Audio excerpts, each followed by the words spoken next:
Good afternoon and good evening, ladies and gentlemen. Welcome to the first ESFL Fight Night Champions card. My name is TMA Prezi and I am joined by Crooks 209 tonight. For the first time, we have actually got a Fight Night card coming your way tonight just to warm up for the Esports Boxing Club game, which is hopefully around the corner. I'm sure a lot of people are interested and excited to get involved in that game. So you never know. It's not officially announced, but you never know. ESFL could be mixing up with ESBC in the near future, and we have got an exciting card for you tonight. One or two changes with the cards. I do believe from bottom working our way up. We have got Bomba versus G Money instead of it was Wavy. And that Yeetikus fight is actually been called off. Um, Going up, we've got double Matt versus Danny in the middleweight division, following Kezza versus Morbid Lad as well in the middleweight division. These are the prelim fights. Moving up into the main card of the evening, which we have got some very, very well-known names in the EA Sports UFC community. We have Word Life versus Papa Lima and G Money versus TD Styles. Moving on into just before the co-main event bouts, we have Suave Jamie versus God Ate My Pig. Very well-known guys, both friends. A lot of bragging rights between them. We got Creasy versus the Doctor in the heavyweight division. And now, very, very interesting one for you. A controversial one in the co-main event of the evening. We have T4H Rahan versus Dabakin, which I'm sure a lot of you are looking forward to seeing. And we got a family affair. I'm just being told it's a 12-round main event in, I believe that's the lightweight division. We have EK Spider versus King Cathcart. Going back on to the card, Crooks, if you could tell us a little bit more and appreciate for being with us tonight. Yeah, no problem. I'm looking forward to the first Fight Night Champions card. This is like you said, this is the first of its kind. So we're hoping with ESBC dropping, maybe we might get a collab with the ESFL. But if not, we're gonna enjoy it for the night that we have it. So I mean, you got Bomba versus G Money, two up and coming guys in the ESFL. I've seen them compete on in other leagues on the affiliate card. So I know that both of these guys are pretty good strikers. So we're gonna see how that matchup really plays out. Double Matt and Danny. Double Matt is a longtime ESFL veteran in the UFC community, but we're going to see if that translates over to Fight Night Champion against somebody like Danny, who is a good striker in his own. Morbid Mad Lad is an up and coming guy, and he's going up against Kezza, which is a pretty good matchup. We're going to see who is able to reign supreme in that matchup. And then we got Word Life and Papa Lemur. These guys are elite players and ESFL veterans in their own right. So we're going to see how well their striking ability really transfers over to Fight Night Champion. I know Papa Lemur is more of a leg kick guy. He's known for his leg kicks in UFC. So we're gonna see how well his striking really translate without him being able to kick somebody in this game. And then you got Suave Jamie and God Ate My Pig, which are two teammates. They're both in TD. So you know those guys are gonna put on a show. They want to make TD look as dominant of a camp as they can, and they really want to try to take over boxing as well as UFC. And then EK Spider and King Cathcart are actually cousins. So we're getting some family on family violence here, which we don't approve of outside of the game, but as long as we're playing video games, it is all good. EK Spider is known as one of the most creative strikers in the UFC community. So we're going to see what kind of things he has in store for us in this main event. And then, like you said, probably the most controversial one of them all is T4H Rahan versus Dabakin. T4H Rahan is known as kind of as a cheeser in UFC. Unfortunately, he's a smart fighter though. I've fought him where he hasn't cheesed, and he's a very very good player. So we're gonna see what he has in store for us with Fight Night Champion. He's going up against Dabakin, who's another ESFL veteran. He's been around since the beginning of UFC 3. So we have veterans on this card as well as up and coming fighters. So we're gonna see how well these fights really play out here tonight, Prezi. Absolutely looking forward to it. Absolutely looking forward to it. Think the first fight guys are just backing out, sorting out some settings. They were ready not too long ago. Okay, we're just waiting for them to turn the in-game music off. I do believe the predictions or bettings or the polls will be open throughout the card. So guys, don't forget to get your predictions in for each fight to try and rack up those channel points to unlock perks, or I believe, is the VIP still there? Maybe you can try build up your channel points to get hold of a VIP badge. Move Moving on to the first fight of the evening in the heavyweight division, we have Bomba versus G Money, and it looks like, I believe that's Bomba will be going for Iron Mike Tyson. I beg your pardon. Bomba will be going for Iron Mike Tyson, and then you've got G Money with Muhammad Ali. Crooks, take us away.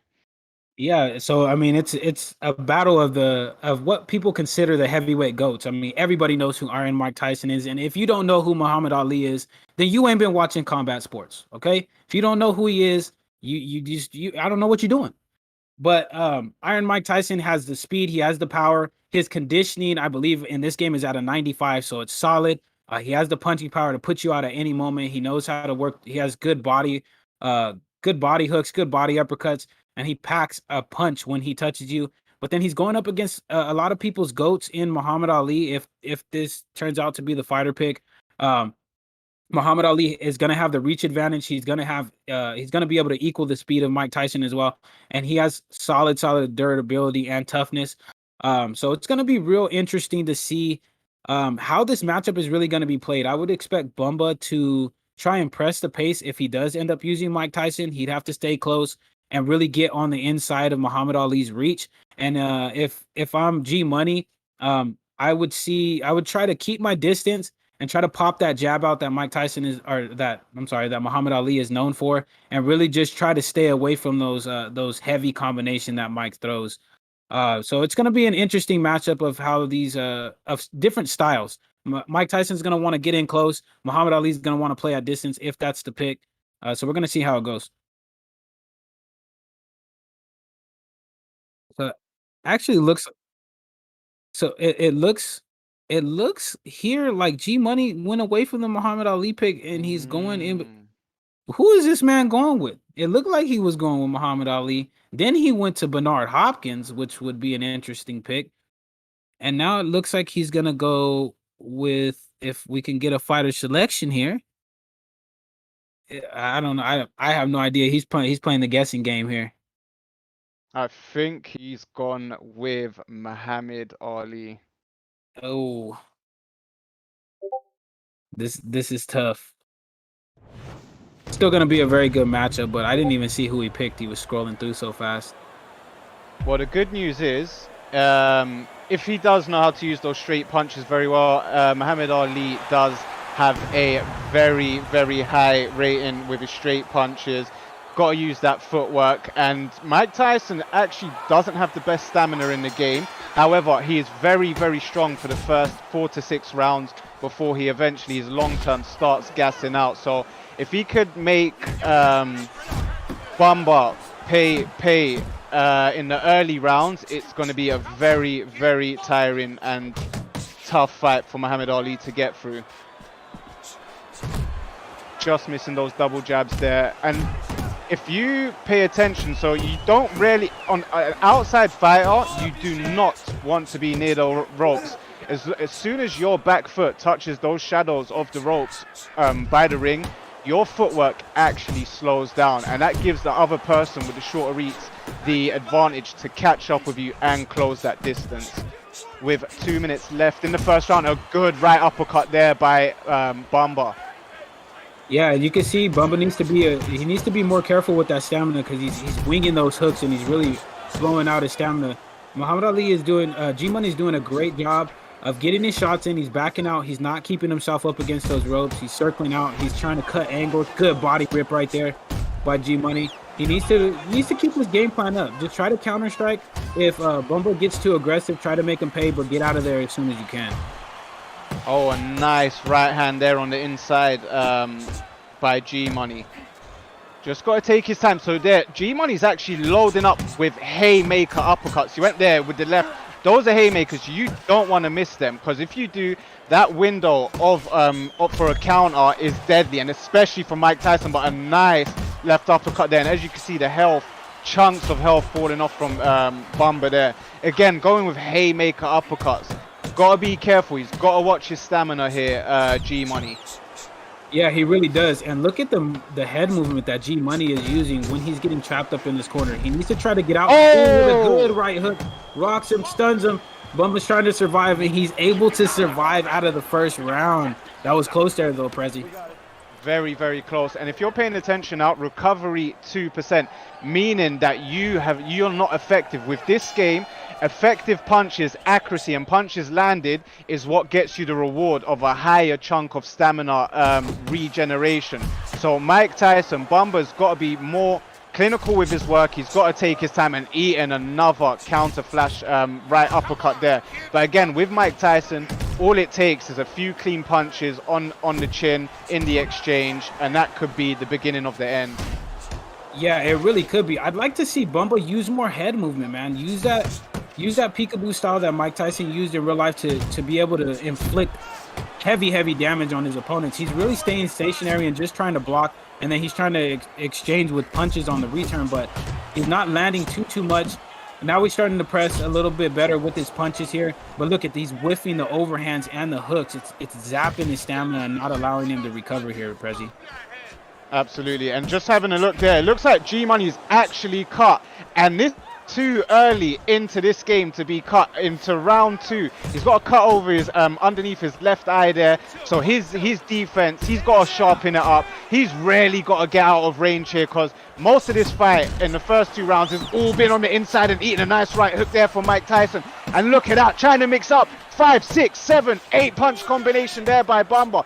Really going for this into the second round with 1 minute remaining. He's got to be careful. He doesn't want to get countered by G Money, but I'm very, very keen to see the damage there on G Money. Rocked by a straight right. It looks like he's going to hit the deck here. Left hand, right hand, left hook over the top. G Money hits the canvas early into this fight, and that is not a good sign here, ladies and gentlemen.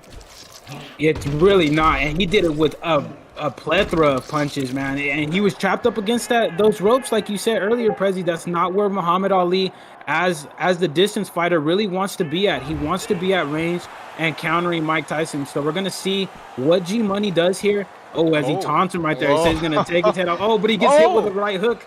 He needs to be careful with these taunts. He needs to press. He needs to press a little bit. If I was him, I'd try to get Muhammad Ali out of there as quick as possible, because that stamina is going down from Mike Tyson. It really is. And this is a battle between stamina and damage, because look at that. That's exactly what I was saying. I wanted to see the damage on his eye, and it's about 70 to 80%. So if Bomba doesn't get him out of there and he keeps taking these punches, the referee's bound to stop this fight. And look, he just pulls back there. Could have snuck in a little counter. Body shot rocks G Money and dropped for the second time in this fight by a swift right uppercut on the inside by Bomba. This looks like Bomba's fight. G Money's really got to find something here, Crooks. Yeah, he really does. And you see it was set up with that nasty body hook that Bomba was able to land on G Money. Then he just went up top with that uppercut. So we're going to see how G Money decides to respond here. He's trying to pop off those uppercuts to try to avoid that body damage. But Iron Mike Tyson is very, very brutal in these scenarios here. He's got good damage on him already, and Bomba's just trying to unleash. And he rocks him again with another well-played straight, working the body, and knocks him down again. With a body shot this time, a right hook to the body. This is the third knockdown. I mean, it's either this one or one more. He's going to find it very difficult to balance those analogs to get up. Hopefully he can, and it looks like he will get up this time. However, if I'm in G Money's spot here, I'm buying the rounds, because the less punches you take in the rounds, you get more health. So that damage, they clean up the cut, they clean up the damage, and you get more health back in between rounds. You really don't want to be trading. You're about 2 punches from getting knocked out, and it looks like he's going to get rocked here one more time. Look, eating those body shots, and he's whiffing. He's really gassing himself out with Muhammad Ali with still 1 minute left, trying to sidestep uppercut, straight right there, just out of range here, but a nice straight right there, Crooks. Yeah, and Bomba is still trying to exchange with him, but he's been caught with a couple of clean counter shots. He needs to be careful himself because although he's knocked G Money down twice in this round, this fight is far from over. And he rocks him again with another nasty right hook. And this looks like it's going to be the end of the fight. He's been knocked down 3 times in 1 round, Prezi. What you think? You think this fight's over? I think this fight is over. It's going to take a lot of determination, focus, and drive to get himself up and keep those analogs balanced and get to his feet. And you know what? He's not doing a bad job, but just let's go there. So this fight is over. Surprised the referee didn't stop it from the damage there. Good fight by both guys, but a very, very dominating performance there by Bomba with Iron Mike Tyson.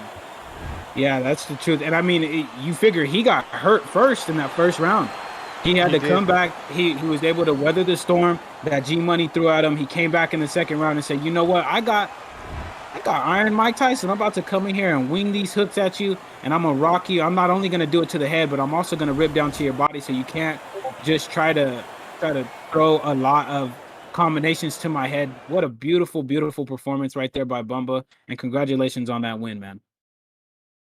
Excellent stuff there. So guys, just going over that, touching up on, just a quick analysis of that fight. Again, if you are a Mike Tyson, the game plan would be to come on the front foot, come on the inside, keep that pressure on, because that's when you are strongest with Mike Tyson.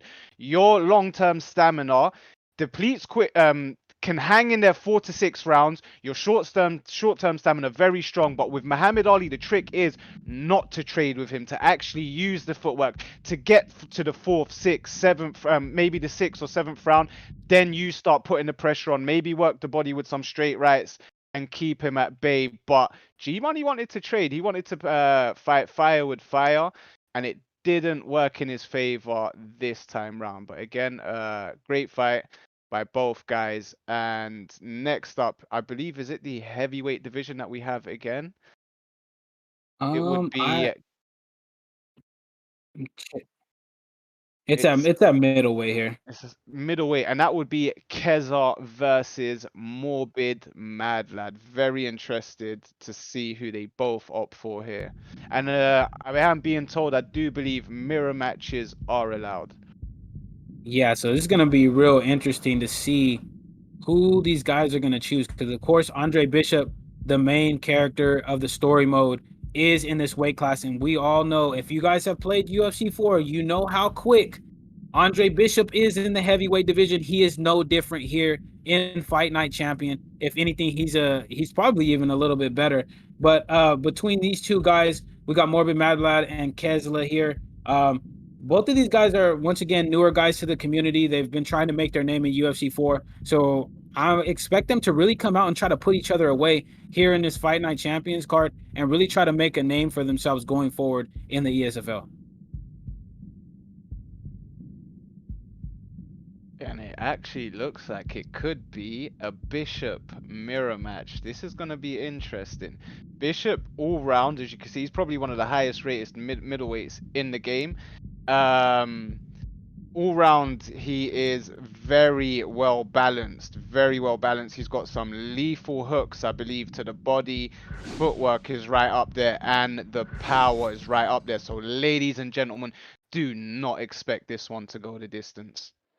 Yeah, I really wouldn't expect it. His power and speed, it makes it damn near impossible to go the distance with Andre Bishop. And we're fighting in Mexico, so here we go. And this one is for a 4-rounder straight with a taunt there right off the bat. What, they both taunting? What is going on here? I think there's a bit of connection problems here. Okay. Yeah, it's a little bit of a connection issue here. Wow. And the taunts look so funny on kind of a laggy ping here.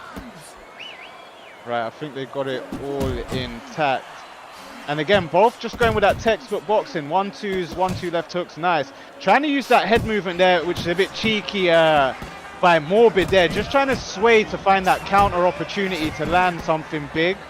Kezza's got to be careful with that. When someone's standing in front of you, swinging their head in circles, trying to find the counter, as you can see there, that lightning effect there. You don't want to be reckless on the offense. This is when you want to start actually aiming to the body, as you can see both guys are trying to do here, Crooks. Oh, and he catches him with a good right hand. Drops Morbid. Oh, drops him in the first round. That is tough. And right as soon as he said that, going to the body, he's like, you know what, Prezi, I'm gonna hit him with this right hand, and we're gonna try to get him out of here early. Great job there by Kezza, though. He needs to be careful though, because as you get if you get over aggressive here, Andre Bishop has the power to be able to put you out with a good counter strike. So he needs to be very, very careful. But he's pressing the pace here. He's trying to hit him with the uppercut. Good body shot by Morbid there. Good straight pop off by Kezza. He gets hit with a 1-2 on the retreat. And now they're both just exchanging a lot of body shots here. I'd like to see one of them try to step back and catch him with a counter, but Kezza he catches him again. That's tough. That's 2 knockdowns in this round there, Prezi. 2 knockdowns in the round, and you know what? I believe it was you said an uppercut that set up the first one, but before that he was actually landing a load of straight rights, and he's really powering them through. And you don't want to be standing in front of an Andre Bishop, no matter who you are. Andre Bishop, doesn't matter who you are. You can't be standing in front of your opponent when he's throwing those straight rights down the pipe, and he drops him again with a straight right. And it looks like he's going to struggle to get up this time, and he is. It looks like the referee is going to make the 10 count, unless he just finds himself 9 and just makes the count. But again, still time in this round. 1 minute left for Kezza to get the finish. Morbid's really got to keep his guard up and use that head movement. Just trying to work the clinch in there, maybe to see the end of the first round and rethink his game plan coming out into the second. Trying to use those leaping left hooks. Really not working for him. Kezza's now just starting to take his time and keeping it very textbook. 1-2s, 1-2 left hooks, and just wait for the opening. Again, Morbid's got to be careful trying to find that clinch, because all it takes is 1 hook or uppercut while you're actually trying to get that clinch. Yeah, and Kez is really pushing the pace here. I mean, but he's not overextending on his combinations. You just see 1-2, 1-2, maybe a 3-punch combination, but he knows that he's won this round. He knows that he's dropped Morbid 3 times in this round already, and 1 more is bound to get him out of there. We see Morbid trying to use that head movement, but he needs to get out of that corner. He's getting ripped up to the body, and now Kez is just throwing a lot of hooks to the head, and that's the end of the first round, but it's not looking good for Morbid Mad Lad here, Prezi. It's not at all, and you can just feel the confidence oozing from Kezza here. Just going straight back to work in the second round, trying to whip more right hands in there. Look, 1-2s down the pipe. Morbid's really got to stay out of range. He's trying to stand in the pocket and trade there, but he tastes the canvas again, and look at that. It looks like he's all over the place, and he is not going to make the 10 count on this occasion. Yeah, he's trying. Is it? That's tough. That's tough. What a dominant performance by Kez, though. I mean, that's impressive, man. He knocked somebody down 3 times in the opening round. Look at a 10-6. Absolutely annihilated him there in that first round. It's tough for Morbid Mad Lad. Maybe that connection was giving him a little bit of a problem, but overall, still a great performance by Kez. He was able to get him out of there quick and efficiently. So bravo on that performance there for you, Kez. Again, great stuff there by both guys. The game plan to Kez was literally just piling those straight punches down the pipe, and eventually he'll catch him. So again, it's either you're going to break his guard or rip through that jaw, and I guess he did both, to be honest, because the longer you stand there, the quicker your guard shreds up, and those punches start getting through. Crooks, on to you, and what can you tell us about the next fight? Well, it looks like it's going to be Double Matt versus Danny here, and it looks like this is going to take place in the middleweight division. So Ray Robinson is in this division, and man, he's one of the more balanced boxers in this game. But there's a lot of good pickups here in the middleweight division. Double Matt is an ESFL veteran. And both of these guys actually called each other out in the Discord. Both are ready to brawl it out. And they said somebody's going to sleep. So I think both of these guys are really going to press the pace on each other. So it's going to be real interesting to see which fighters they pick and see if Danny, I think this is Danny's first time on an ESFL card. So we're going to see how well he does under the bright lights against a veteran of the ESFL here in Double Map. And who's also looking like he is opting for one of my all-time favorites, Sugar Ray Robinson. Probably one of the, or probably the strongest person in this game, probably definitely the highest rated.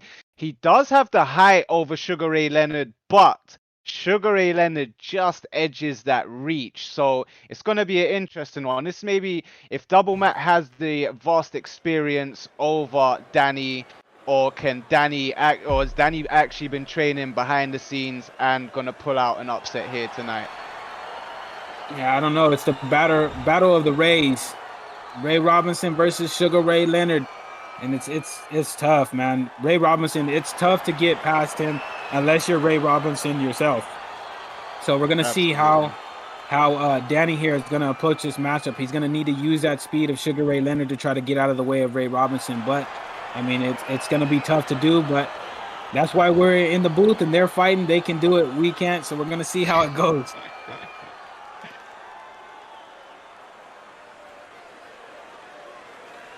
Touching gloves in the show of respect. It's always a good thing to see. And this one is an 8-round bout. Very interesting. Are they going to go for it, or is it going to be a technical affair? And it looks like just off the bat there, Double Matt might be looking for that counter, trying to use that Philly shell block. Well, both of them have actually got the Philly shell, and it is very... Wow, a headbutt there by Double Matt. He has not come to play games. He will get down and dirtied, even if he doesn't need to be. Very interesting stuff here by Double Matt, not taking any prisoners versus Danny here. Yeah, Danny he's not. He's not, just man. He's trying to throwing out them headbutts immediately in the first round. That's crazy. Just standing in the corner there, trying to goat Danny into throwing something. I think maybe pull back counter or just slip to the side and counter. But look at that nice swift right hand on the inside there by Danny. Yeah, I like how patient Danny is staying in this pocket. He's not getting overwhelmed by Sugar Ray Robinson. He's countering, he's picking his spots. He's not exchanging too much in the pocket to where he could get hurt by Ray Robinson's power and speed. He's picking his shots really well, but he's getting caught a little bit. He needs to get off of the ropes when he does get put there, but he's doing a good job of working that body as well here, Prezi. Absolutely. The trick would be when you're on the ropes, you just want to focus on sidestepping. But again, you don't want to sidestep into any hooks to the body because they will land. For Double Matt, he just literally in the phone booth trying to stay there toe to toe and just pick Double Matt just trying to pick Danny off there. But I like what Danny's doing. Can you see how he's ducking low and actually working the body as well? So he's actually trying to make Double Matt think here with 1 minute left in the first round. It's actually a tight round, maybe edging it to Double Matt just a little bit, but not much in it. No one's been really stunned or hurt there. And oh, look at that, just trying to taunt his guy, but eats a jab while doing it, Crooks. Yeah, and I like what Danny is doing. He sees that Double Matt has really not thrown any uppercuts. So when Double Matt unloads on a combination, Danny is just ducking and ripping to that body, and he's getting those counter damages really, really nice. So Double Matt needs to be aware of that. Maybe switch up to some combinations that either end in an uppercut or start off with an uppercut. But look at this. Danny's got Double Matt in the corner here. He's going to try to do some work on his body as well as up to the head. Look at that. Another 2 body shots right there. Hits him with a good hook, then a rear body hook to the body right there. Catches him with a beautiful uppercut. And Double Matt is now just playing to try to get the counter off here. But he needs to be real careful because that health is starting to diminish with every shot that he takes here, Prezi.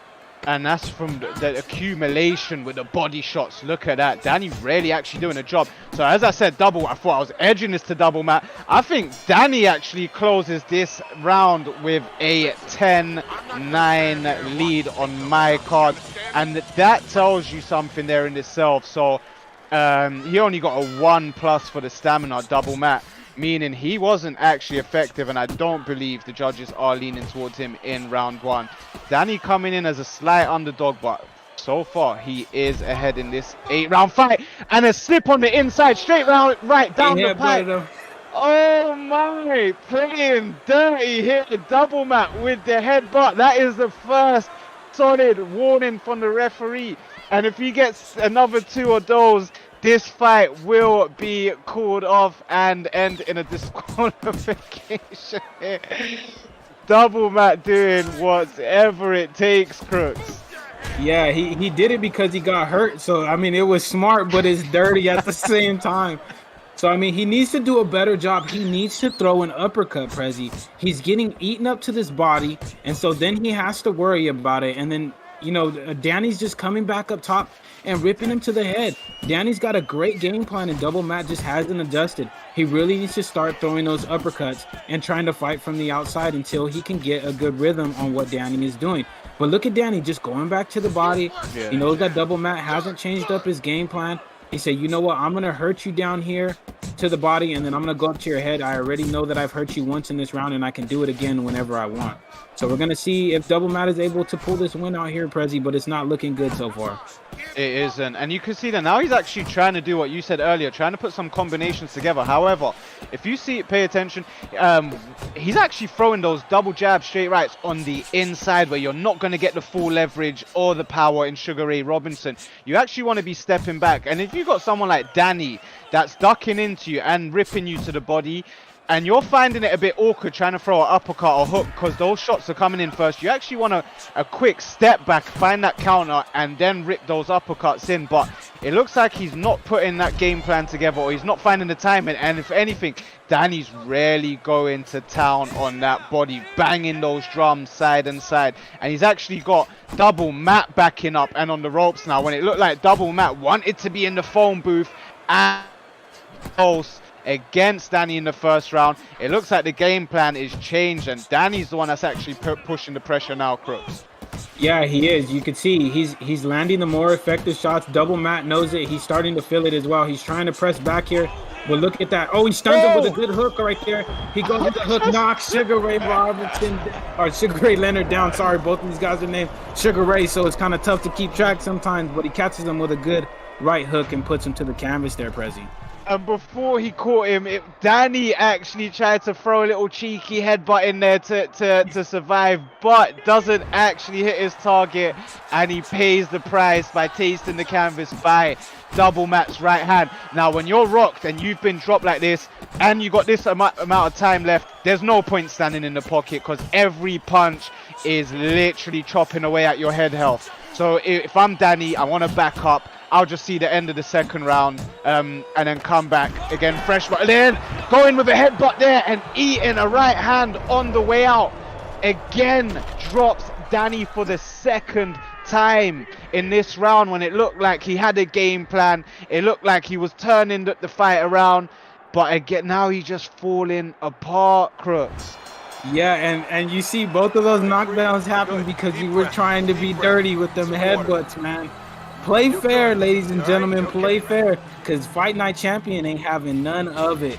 You ain't going to be cheating in this game, bro. So we're going to see what Danny does to adjust to double Matt, and now we're going to see double Matt playing with a little more confidence than he did in the last round there, Prezi. And that talking about the last round, that was actually going to be counted, I believe, as a 10-7 round in boxing. So Danny's got a lot to fight for now. He is, I believe, 3 points behind, so 10-7 in the 10-7 in the second round, and it would be a 10-9 in the first, which looked like he was actually coming back and doing a job on double Matt, but double Matt is actually picking him off here. Actually, I beg your pardon, maybe double Matt actually got a point deducted for that headbutt as well. Yeah, he actually did. So it's interesting here. It's going to be a 9-8 rounds second round. Yeah, that's still tough, but I mean, it's still anybody's fight right now, and it seems like the momentum is swinging towards double mat. But it was a good right hook right there by Danny, and now he's backing him back into the corner. He's still ripping that body, but look at double mat throws an uppercut. He's letting Danny know, you know what, I'm tired of you touching my body. This is not UFC 4. We are gonna go ahead and launch some uppercuts here, but they're both just exchanging in the pocket. Look at that double head mat health. out. Look at that. Yeah. Not looking good there, Prezi. It's not, and like you said, Danny has and still is investing a lot in the body. That is the game plan, because he's doing a good job of splitting between head and body. Anything that lands on the head, you can see is chopping away at the health of double mat. And again, that stamina level with it. You just gotta be patient, not eat too much, because Sugar Ray, I believe Sugar Ray Robinson does pack more of the power between both. So if he could just stay out of range, land the punches that he's landing, and not try to eat a lot back from double mat, he should be able to take this fight, and maybe by KO. But again, don't stand in front of him, and he does. He gets ripped by a double jab straight by double mat, and double mat puts him down again, this time in the third round. Yeah, he hit him with that UFC 4 block breaking combination, the double jab into a hook, and put him down to the canvas. It doesn't look like Danny's gonna be able to get up, and that's it, ladies and gentlemen. That is it. What a great performance there by both men, really. But it just Sugar Ray Robinson, he's too hard to overcome when he's got you hurt like that. But a valiant effort from Danny in that fight, and it was a super entertaining fight. And it also had a couple bit of dirty tactics in it, but you know, all's fair in love and war sometimes. But all around, a great performance by both men. Entertaining it was. I'd actually like to see the scorecards getting 9-7 round in the second round, and then he ends it in the third. Good stuff there by double mat. GG's to Danny, and a great fight. Dirty fight, but great fight. And moving on to the fight card, I believe we have, and this is an interesting one, is it? So the next fight,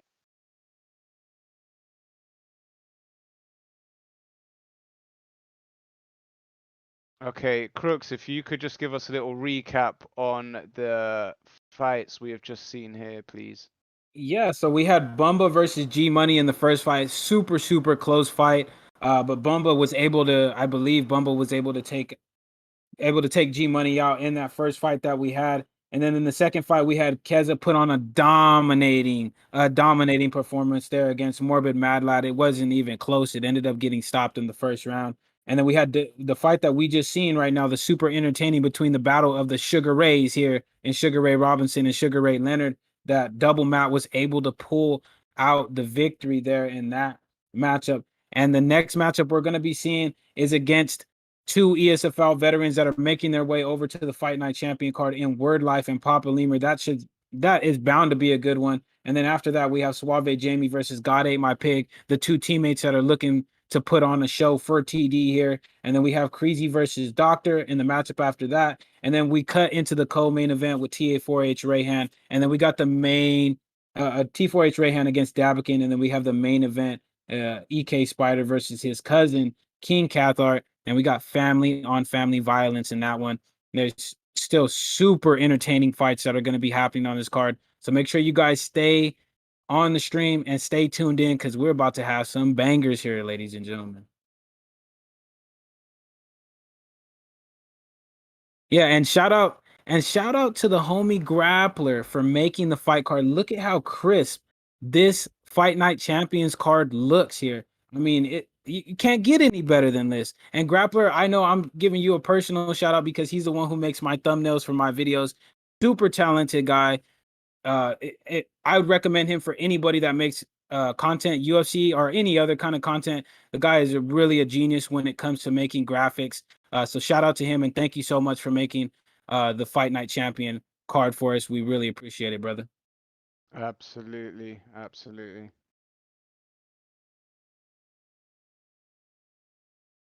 Okay, and going on to the next fight, or before we do go on to it, it would be Word Life and Papa Lima. Now, if there's something I know about Word Life, he is actually going to be investing a lot of his time and efforts into ESBC when it comes out. I know he's into the boxing games. Um, he's looking forward to it to coming out and actually grinding the game. So this fight probably means a little bit more to him than Papa Lima. But going over that, Papa Lima is actually a really technical striker. He's a veteran. I'm sure he knows what he's doing in this game. You know, the only difference between this and UFC is that you can't kick, you can't clinch, and you can't wrestle. But these guys are very high level and technical strikers. Word Life does like to bring that pressure. So it would be interesting to see how he goes about that based on who he picks. I believe this is going to be a middleweight fight, so we could be seeing Sugar Rays again, depending on who they go with. Are they still waiting for that?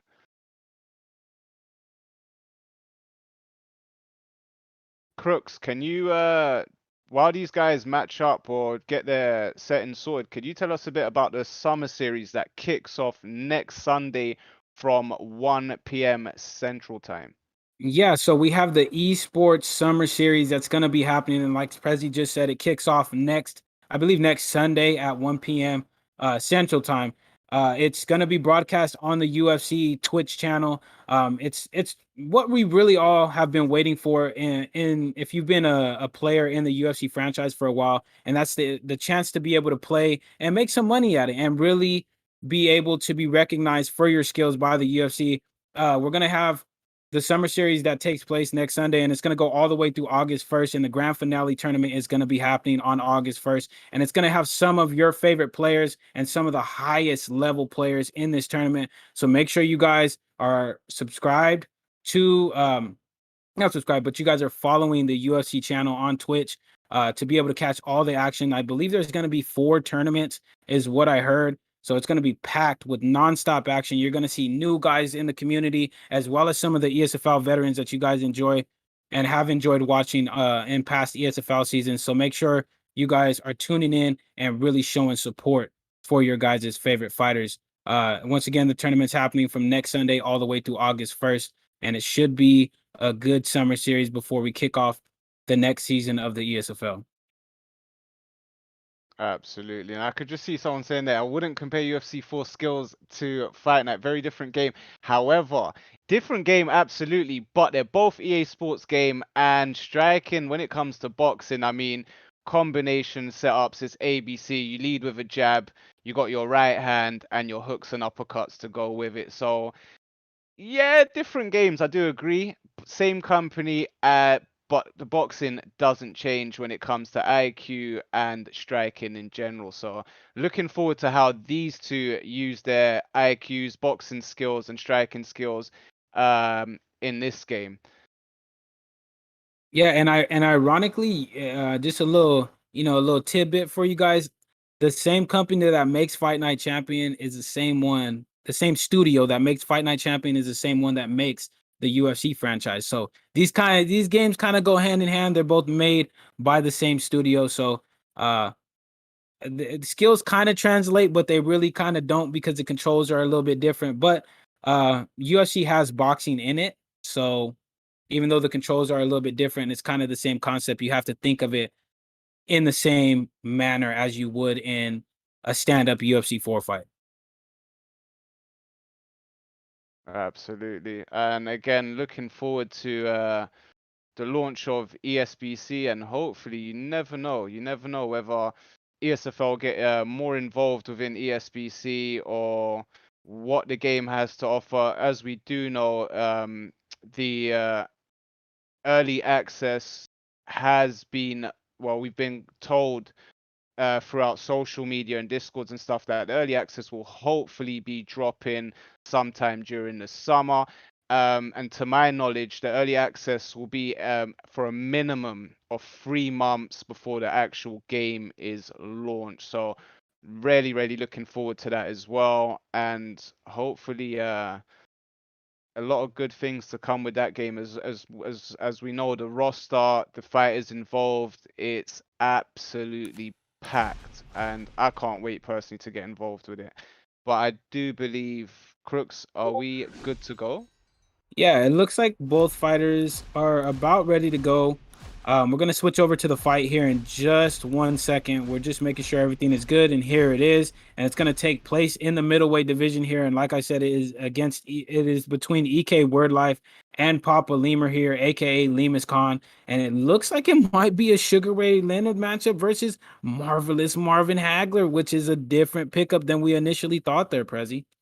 Interesting, interesting. And you know what makes this even more interesting?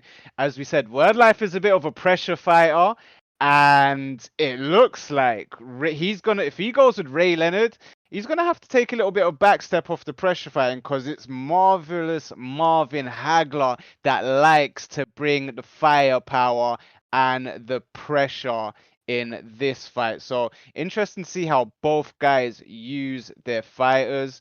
Can Wordlife capitalize on the height, which is not much in it, but again, Marvin Hagler with the reach, and it's gonna take a lot for Papa Lima to get in there, because the footwork between these two are very, very vast. Crooks. Yeah, and look at the reach. The reaches are nearly identical. It goes swings a little bit in Marvelous Marvin Hagler's favor, but Sugar Ray Leonard, what he lacks in reach, he makes up for in speed. And this is just really gonna be a really close fight, I believe.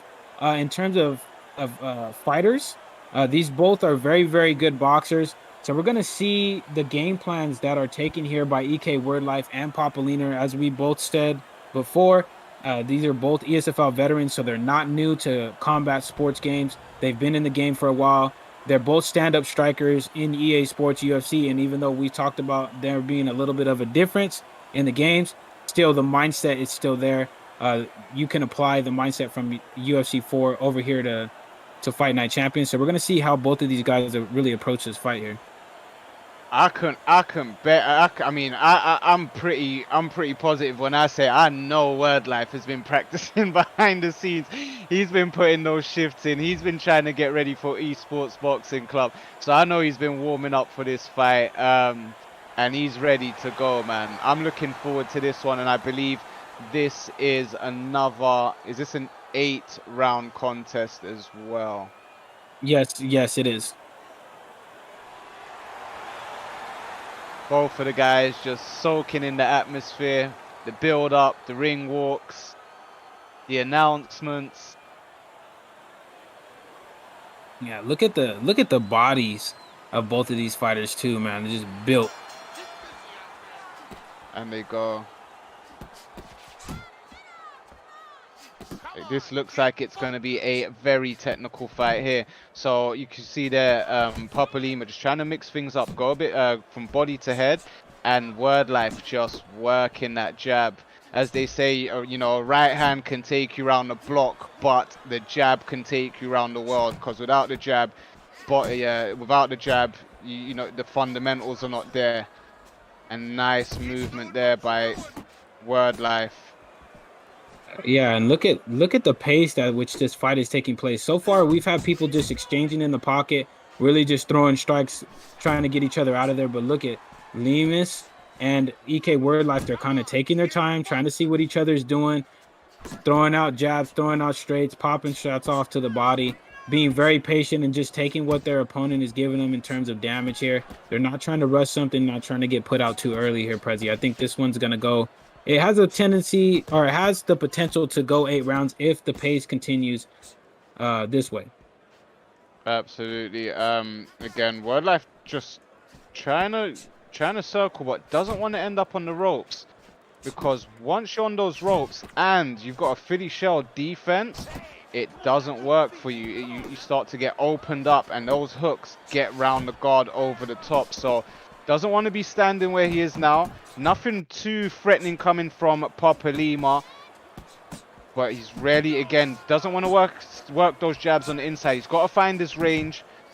and find his pattern here. Got to get into his groove a little bit here, Crooks. So far, I'm liking what Papa Lima's doing. Standing in front of him, mixing up those hooks on the inside, going to the body and going up to the head, and then stepping out of range when he needs to just regenerate that stamina. And I think that's actually a good opening round here for Papa Lima. Not much round into round one, but going on that, look at that. And that, again, full recovery for Papa Lima. Stamina still fresh.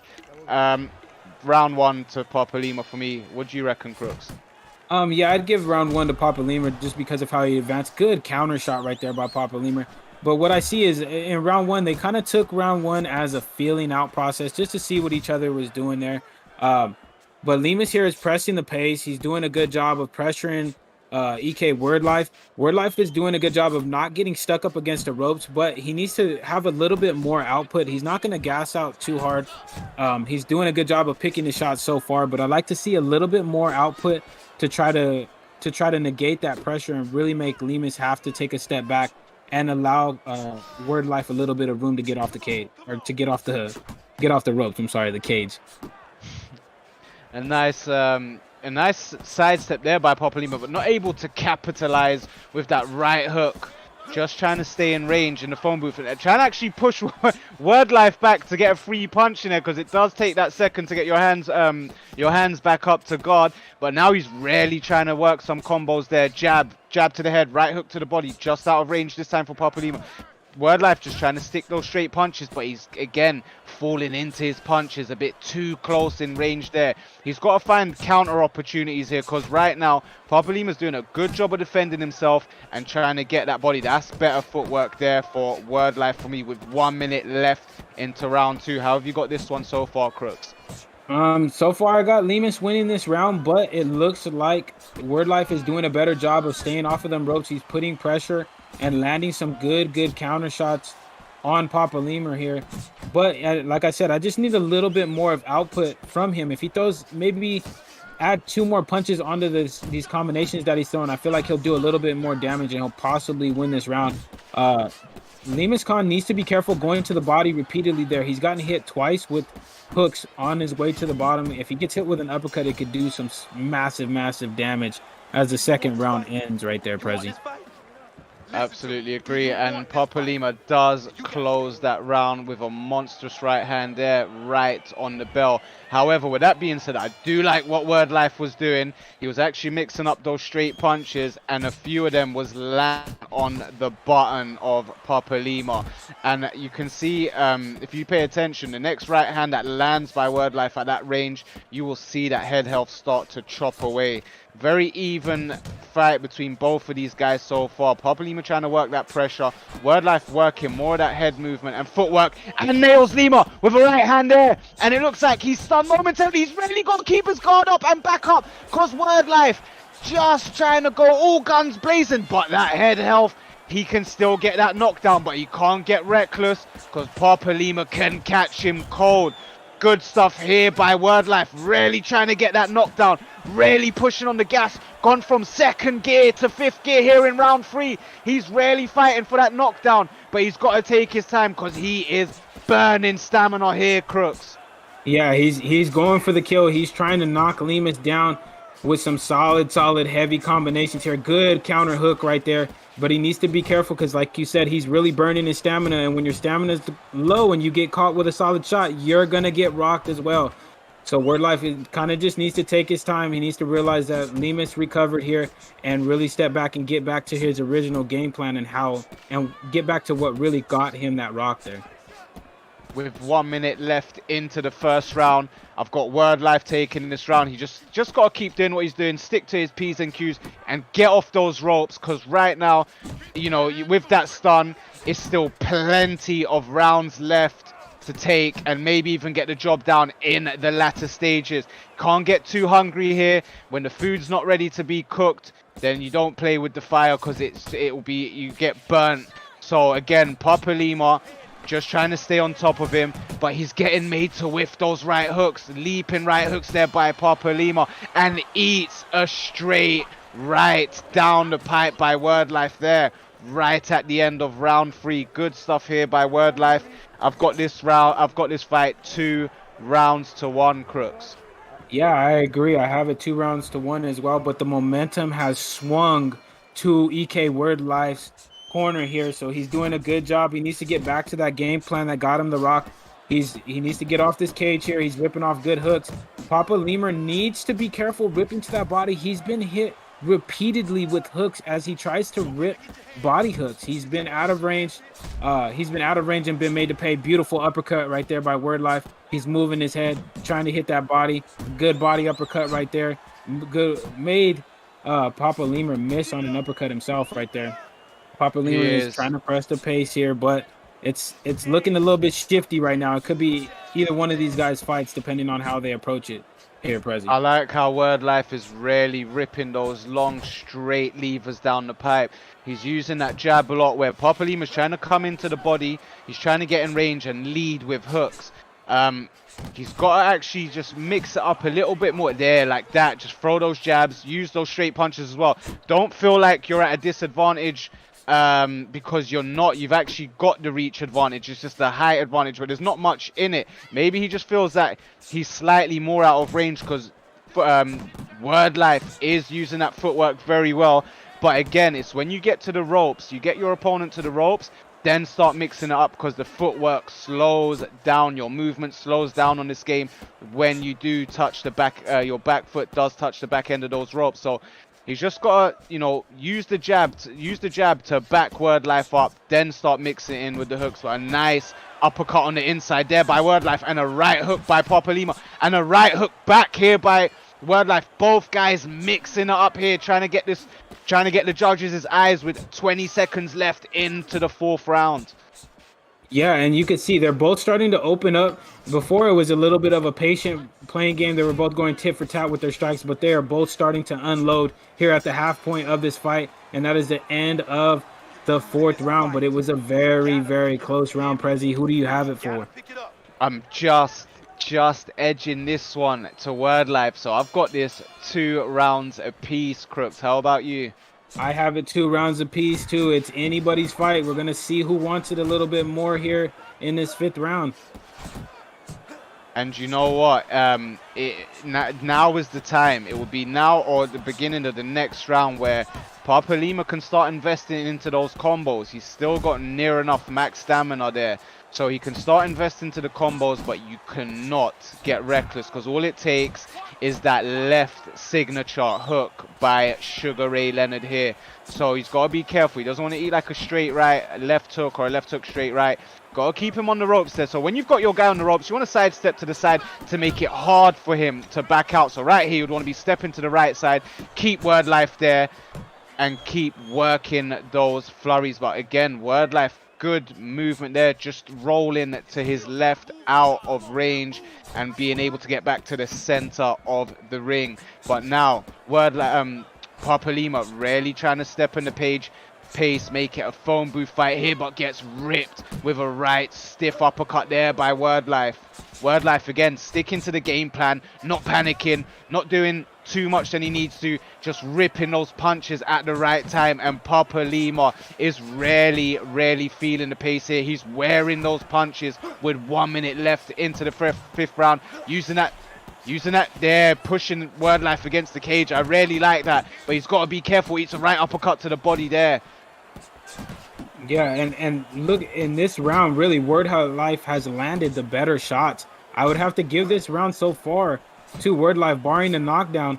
Papa Lemur has been eating a lot of shots. Word Life's been doing a good job of making Lemur pay when he tries to pop out that jab. He's working his body really effectively, and in the pocket, he's really starting to take over here.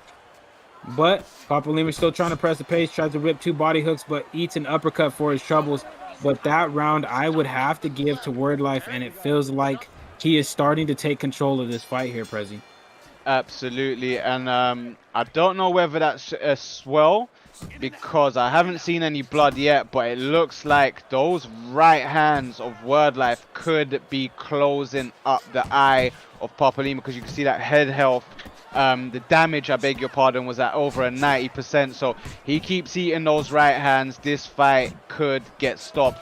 But again, like I said earlier, into the round just before this one, he's got that stamina to invest to put those combos together, but he's got to be careful. He's got to use the feet a little bit more just to get out of range or sidestep or backstep pivot after he's done punching here, Papa Lima.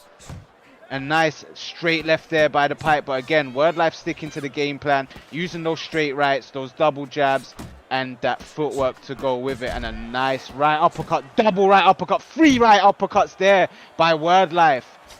Yeah, Word Life is working those, sending those uppercuts straight up the pipe right there into Papa Lima's face. He needs to be real careful. Papa Lima just needs to take a step back and start using a little bit of a broken rhythm. It seems like Word Life just has his timing down. He's catching them with uppercuts and hooks, while Lima is trying to open up with those combinations that we were telling him to throw there, Prezi. But it looks like Word Life is just starting to take over this fight. He tries to clinch him right there. He needs to be very, very careful, though, because if he eats a hook off of a whiff right there, it could put him down.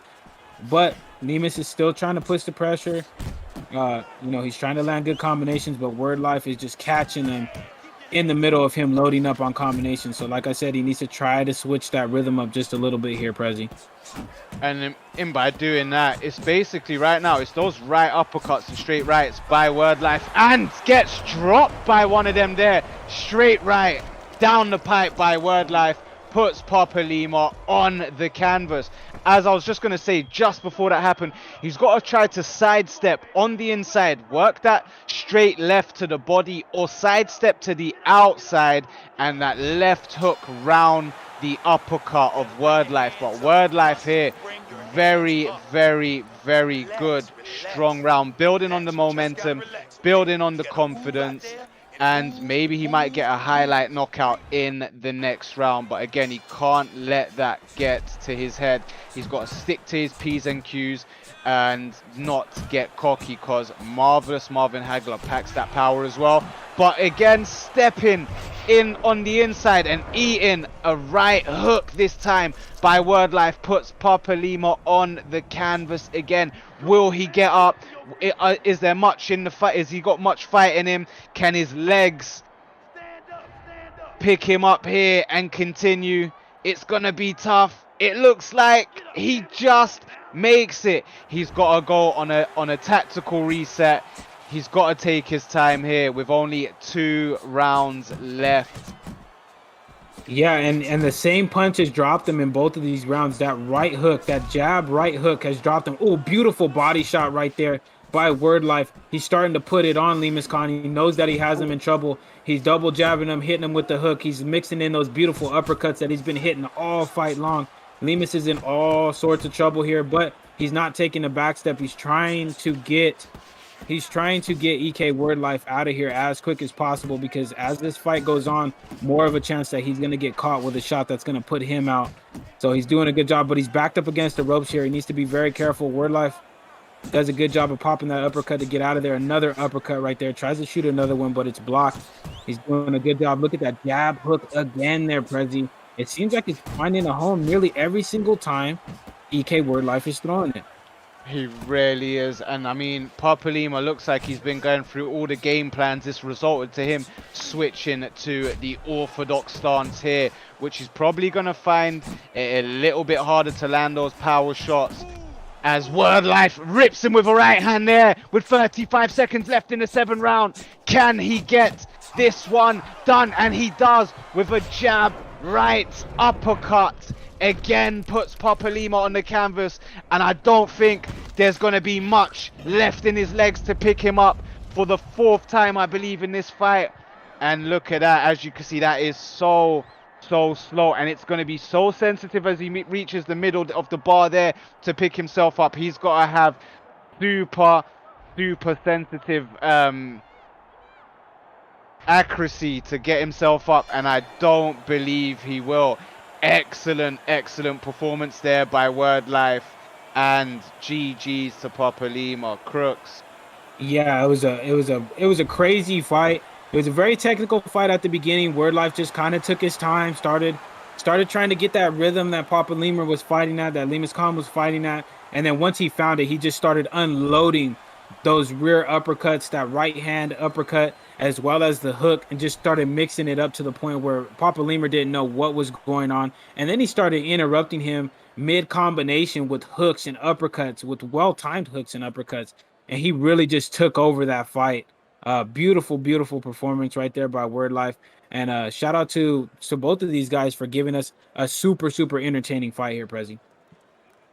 Absolutely, and interesting. Looking back at the scorecards, I believe this was the fight we actually had 2 rounds apiece. I think going into the 4th round. Looks like only one referee saw the first round. Only the first round go to Lima's Khan, which is a bit controversial here because I'm pretty sure hands down Papa Lima actually won that first round. But again, nevertheless, it doesn't matter. It didn't go to the judges' scorecards when it's all said and done. Word Life got the finish and in an emphatic fashion.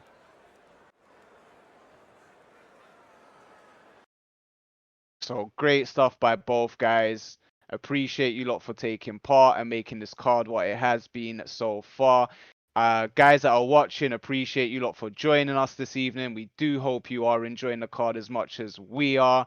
Crooks, what can you tell us about the next one? So in the next fight here, we're gonna have Creasy versus Doctor here. Doctor called out Creasy in the Discord, and Creasy said he's prepared to show off his fighting prowess in the heat of battle here. So both of these guys wanted to fight each other, and now they're here. It looks like it's gonna take place in the heavyweight division here. So we're gonna see which fighters these guys choose, and then we'll be able to better break down how these guys are really gonna approach this fight. It looks like right now one of them is going with Vitaly Klitschko, and the other one looks like they're trying to lock in a locked fighter so that we know that he's not going to take Rocky Marciano. But both of these fighters are really going to go after it. I have a feeling if they call each other out, that means that they both think that they can knock each other out. So we're going to see how they both approach this fight here. This is interesting. Now, I know Creasy is no stranger to this game. So it's going to be interesting how Doctor takes the challenge and task ahead of him. And to add to it, I do believe it was Doctor that went with Rocky Marciano, correct? Yes, I believe so. He is at a massive, massive height and reach disadvantage here. So it's gonna be interesting how he uses Rocky Marciano. You can't make mistakes against Vitaly Klitschko in this game. All it takes is one strong haymaker right hand down the pipe, and it's good night. Yep, and look at that reach, just like you said, Prezi. We're opening up here. Rocky needs to get on the inside. Creasy needs to get on the inside. He cannot play at range here with Vitaly Klitschko because, like you said, all it takes is that one punch. But look, he's trying to get on the inside. He's trying to be careful not to eat shots on his way in. Tries to pops off a good body jab right there. Doctor Who tries to respond right there. But look, Doctor's playing very, very patient. He's not trying to overcommit, not trying to let Creasy get on the inside and rip those body shots like Creasy's trying to do right here. Creasy's trying to hold that block up, trying to work the body, goes up to the head with a good straight right there. So far, just a very technical round here in the first round here, Prezi. I actually like what Marciano's doing there, but as I say, that eats a straight right down the pipe to the body. However, I like this. Using the Marciano to the best, to using those hooks on the inside like he usually does. Trying to stay in his range, trying to keep him on the ropes. So you see he's cutting off the ring very nicely. He's not trying to follow him around in circles and letting him out. As you can see that, trying to keep him in the corner. Tries to go sidestep from the corner, back to the ropes. Sidestep from the ropes, put him back into the corner. I love this by Creasy here. Just letting him out ever so slightly, but again, breathing down his neck, keeping that range short, keeping him from throwing those jabs, those long straight punches at the best, to use the maximum power and distance between them, making it a short hook for hook fight here. Great stuff by Marciano in the first round. Yeah, and Creasy's doing a good job. This is how, if you're boxing in real life, this is how you shut down a long, lengthy boxer is by smothering the range, really controlling where the exchange happens. You try to stay on the inside. Look at Creasy working the body, then back up to the head. He's mixing it up beautifully here. He's not just head hunting. He's not just body hunting. He's going with solid combinations to the body and to the head. Look at Doctor's health is slowly starting to drain. He doesn't know where the punches are coming from. Beautiful uppercut timed right there by Creasy. Ooh, good straight right there by Doctor in response though. But Doctor needs to do something to get a little bit of respect here from Creasy because he's eating a lot of shots here. And it's starting to become very one-sided here in this first round. And it looks like Creasy's starting to take it over. And he's really trying to use that Rocky Marciano's signature uppercut. And you know what? He's doing it when at the worst time for Doctor. He's trying to sidestep him, and he's actually loading up the haymaker right uppercuts. So he's Doctor's got to be careful. I think he's cut on the left side of his face. We'll see in between rounds, but again, he doesn't want to get caught on the counter with a right uppercut from Creasy, because all it takes is that one punch and it's good night. Yeah, and that first round was a real dominant first round for Creasy there. Look at the damage that he put on Doctor there. And it looks like it. Oh, this is actually Rocky. I wanted to see Klitschko there to see if he had that cut right above his left eye, like you mentioned earlier, Prezi. But it was a very one-sided first round for Creasy. How do you have it, Prezi? Could be even a 10-8 round there for Creasy in the first round, and he's actually got a cut on his left eye, and that damage is nearly maxed out already, with still 7 rounds to go in this fight. And Creasy sticking to the game plan, keeping Doctor on the ropes there. It's going to be a tough one. Doctor's really got to catch him with something, but Creasy isn't actually doing anything reckless or cocky to get caught with something. It's a tough one. It's the tough one. Doctor's really got his work himself off of the ropes there. He's trying to use those straight punches from in range. It's not something you want to do there. He wants to find his distance and try and gain Creasy's respect, but Creasy playing this game like an absolute veteran. Yeah, he really is. I like the way he's controlling the pace of the fight. He's making Doctor exchange when he wants him to exchange, not necessarily when Doctor really wants to exchange. He's putting him back up against the rope. Doctor is trying to sidestep, but Creasy's just cutting the angles off very well, working the body, mixing it back up to the head, so that way he's not just becoming very one-dimensional on where he's going. Beautiful uppercut right there by Creasy. Oh, good hook by Doctor right there. He whiffs on a hook of his own. He needs to be very careful at this distance with whiffing those hooks, because Rocky Marciano will make you pay at this range here. He just whiffed on that uppercut right there. But what could Doctor do here, Prezi, to get this pressure that Creasy is putting on him off of him?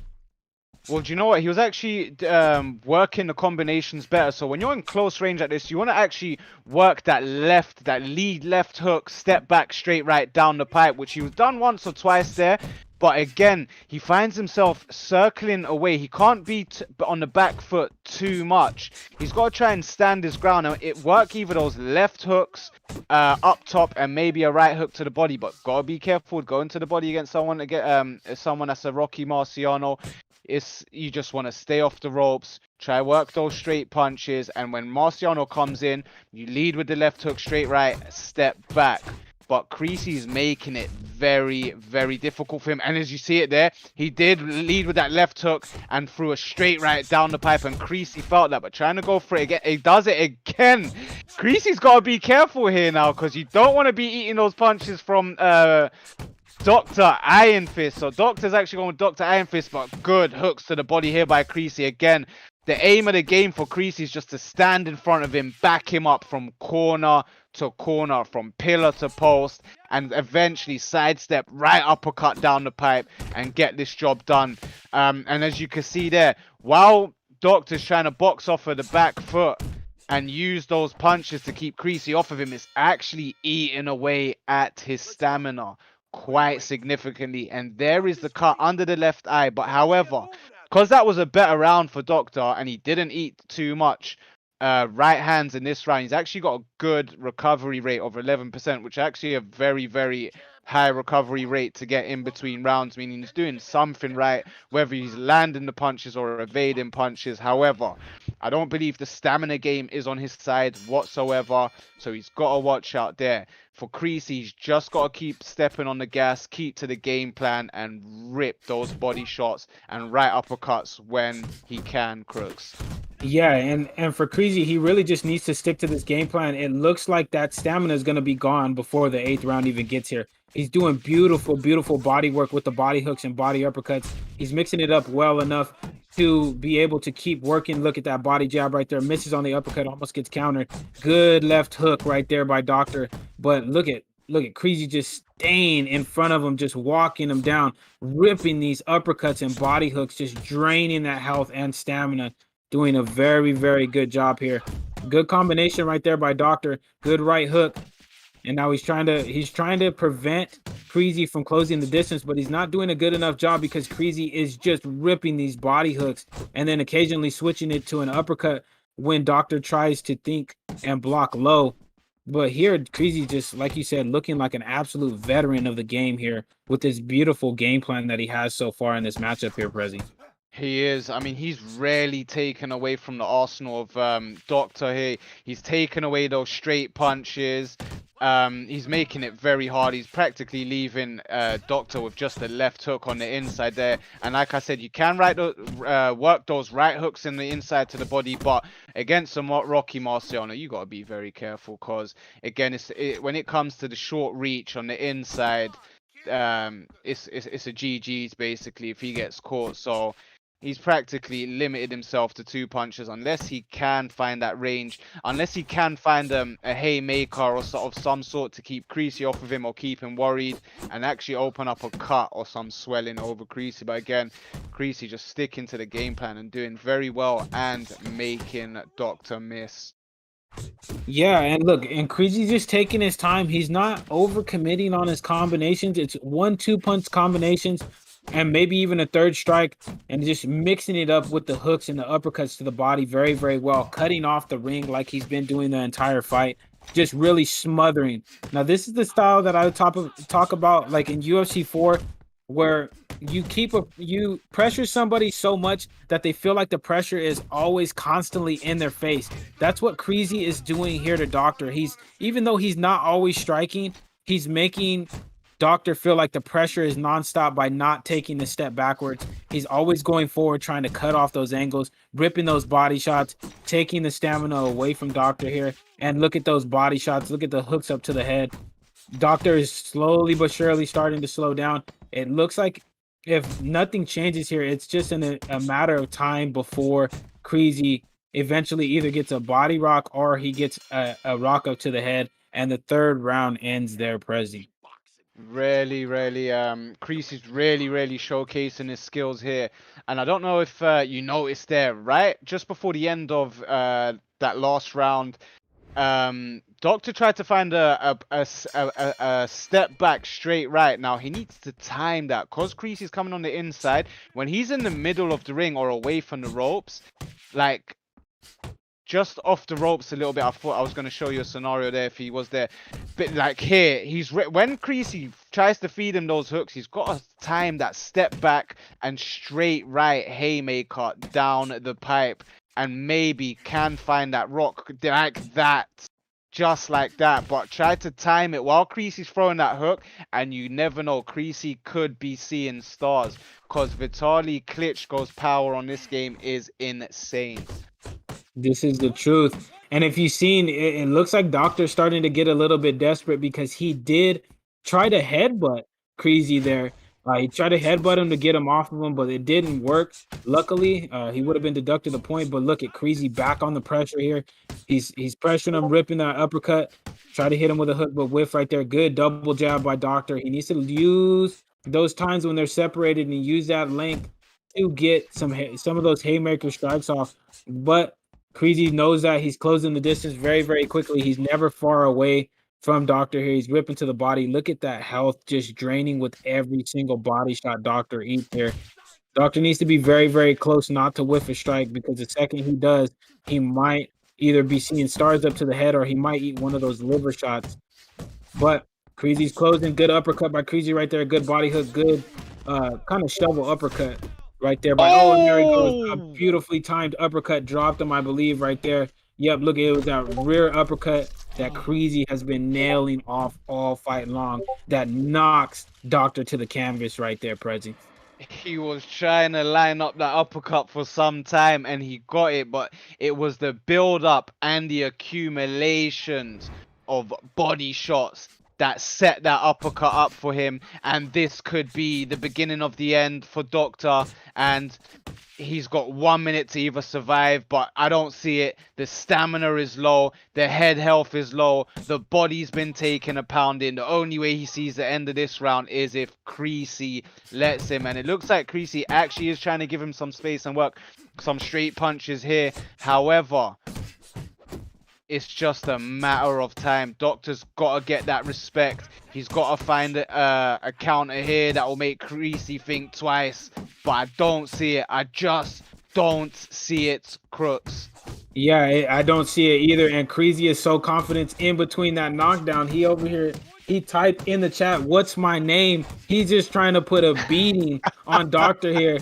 And it's really starting to become very one-sided. Look at the health with every single shot that Doctor takes. It's just brutal. Oh. And he knocks him down with a 3-punch combination right there.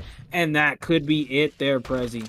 Clean right hook just round the guard of Doctor. Good stuff here by Creasy. And those uppercuts again, just landed one before that knockdown there. The way he puts those uppercuts in is like he's trying to lift that head off that neck, lift that head off of those shoulders. But with that being said, 5 seconds left, and I think Doctor might live to see the end of this round. Now, can he pull off something spectacular here?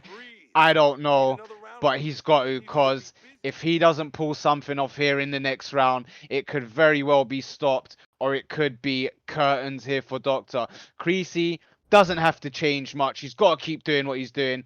Keep fighting on the inside. Keep putting the pressure in. Body, head, head, body, and find that uppercut again. Yeah, look, and we're back right here at the range that Creasy really wants to be at. Creasy, Doctor only gets range when Creasy allows him to. Creasy is just walking forward, just nailing off these combinations. And after that second knockdown again, he asked him what his name is. So there's something going on here between the both of these guys. And he's rocked again, ripping body hooks right there with Rocky Marciano. Hits him with a good hook right there and puts him down for the third time in this fight. I think this might be it, Prezi. I don't know how much more Vitaly Klitschko can really take in this fight here.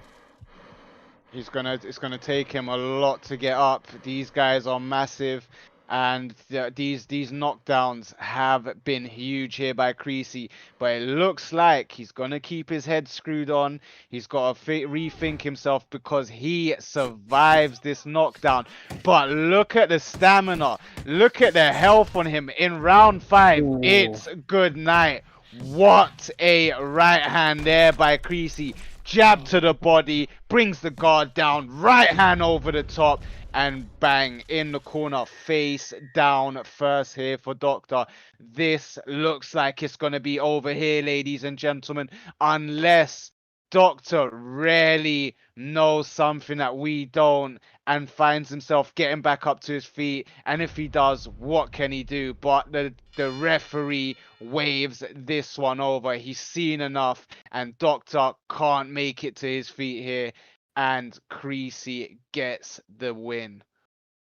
Yeah, that was a tough fight to watch there, Prezi, towards the end. I mean, Creasy was just putting in work. He was putting in work on Doctor's body to his head. That he drained his stamina to the point where no matter what Doctor did in that fight, it did not matter. Creasy was in control from start to finish. It was just putting a beating on Doctor there. And it looked like that's what his game plan was from the get-go, because every time he would knock him down, he'd be in the Twitch chat saying, "What's my name?" So apparently, these two have been smack talking each other. And although Creasy might not have started it, he definitely put an emphatic finish to that rivalry between himself and Doctor there, Prezi. Absolutely. Absolutely there, Crooks. And if you look back, the accuracy the accuracy of the punches and the effectiveness of Creasy all over the place. I think it was over 60% accuracy there to 36 or maybe 40 at best for Doctor. I mean, again, absolute showcase there by Creasy. Solid performance. And GG's and appreciate for Doctor for taking part in this card. Guys, we do hope you are enjoying the card tonight. We're getting further up the card where it gets even more and more interesting with each fight that comes your way. We're gonna go to the fight card and actually have a look at who's next, and I believe it's TD Jamie versus TD God Ate My Pig. Now I know these guys are good friends. They know each other very well. Crooks, what can you tell us about these two guys? Well, like you said, TD Jamie versus TD God Ate My Pig. They're in the same camp, so this fight is gonna be for bragging rights. This is gonna be for pretty much the Fight Night Championships in TD here. If you guys don't know who TD Jamie is, it's Suave Jamie. He's one of the best and most technically sound fighters in UFC 4 on either systems. He's widely considered the best player on Xbox. So we're gonna see how his skills translate over to Fight Night Champion. He's going up against his teammate God Ate My Pig. So God Ate My Pig trains with Jamie on the regular, so he knows, has gotten a good feel for his tendencies. And to make it a little bit more interesting, God Ate My Pig said he's gonna KO Suave Jamie. So we're gonna see if he can back that kind of big talk up against one of the best fighters from the UFC 4 community. And I can't wait to see this fight right here, Prezi. It looks like both men might be going with Butterbean, which is gonna be really, really interesting. Well, I thought this fight was in the lightweight division. It looks like they could have possibly had a mutual agreement or something to switch it to the heavyweight.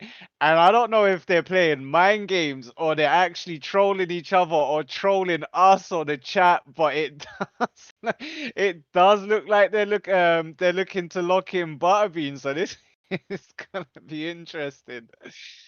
Very interesting.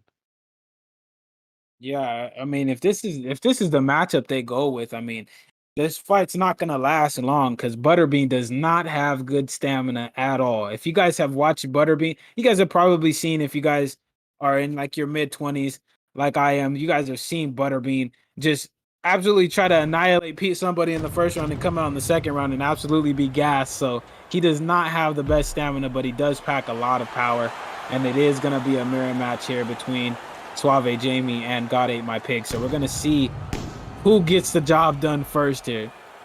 And I don't expect a lot of footwork. I mean, the stamina is not there. I don't remember if the chin was great. I know the footwork is not great. But again, both of these guys absolutely pack a punch, like you said. So it's a matter of time before one of them goes good night. And that's Suave Jamie versus God Ate My Pig. Interesting stuff here. They both go straight for it, and this is a bare knuckle fight. This is a bare knuckle fight? It looks like it. It looks like a bare knuckle fight. Both of these guys have really bad blood, man. They decided, we ain't even gonna fight with gloves on. You're gonna catch these hands the way that God made them, which is solid. Look at the headbutts almost coming out here, and look at the hooks that are being winged by God Ate My Pig. Oh, both guys are cut. Both guys are cut right off the bat. You can see Jamie there cut over his right eye, and so does God Ate My Pig, but that's on his left eye. Both guys eating right hands there, and it looks like God Ate My Pig will be the first one to taste the canvas. Look at the state of his face, not even halfway through the first round. Yeah, and I mean, he just ate a brutal hook right there from Butterbean. He needs to be real careful. But I can't help but laugh. This is a crazy fight. Both of these men do not care about their stamina. They're just swinging for the fences trying to get this KO here. Good job by God Ate My Pig, but he eats the left uppercut. And then a right hook by God Ate My Pig. It's crazy. These guys are going back and forth here. There's a little bit of a break in between the action for Suave Jamie to try to get his health, but God Ate My Pig. So you know what? No, we're swinging and banging this thing out. Somebody's getting flatlined right now, and it looks like it's gonna be you, not me. Hats off to both guys for the picks. Hats off to how they're playing it. They're having fun with it. They're making it entertaining for you, me, myself, and everyone watching. Again, but we're back to the fight. Jamie's got one up. He's got to take his time. And it doesn't look like he intends to at all. Loading up haymaker after hay. They're actually trading the haymaker straight rights. Trying to find that pullback straight right down the pipe. Just out of range there. Jamie looks like he's gonna take the first round, put it in the bag with only 20 seconds left. A nice powerful punch then. Good footwork and head movement there by Jamie, but gets nailed with a right hand over the top, and it looks like it's gonna be one knockdown apiece here with the first round, but no, he does survive. Having said that, look at the damage. When I'm thinking about, when I see his face and his damage, I'm not going to say God ate my pigs any better. These guys, one of them's going to get stopped. It's just, the question is just who? Yeah, and look at the recovery. The recovery was only 3%, so he did not recover a whole lot in between rounds. But look, they're just swinging. Look at this. Just one time straight might put Suave Jamie on the canvas here. I'm sorry. I'm so confused with my words here. This fight is so crazy, but I'm enjoying every minute of it. They're both just exchanging shots here. Look at the right hook by Suave Jamie, trying to feed it into uppercut. Rocks him with a good uppercut right there, Prezi. Oh,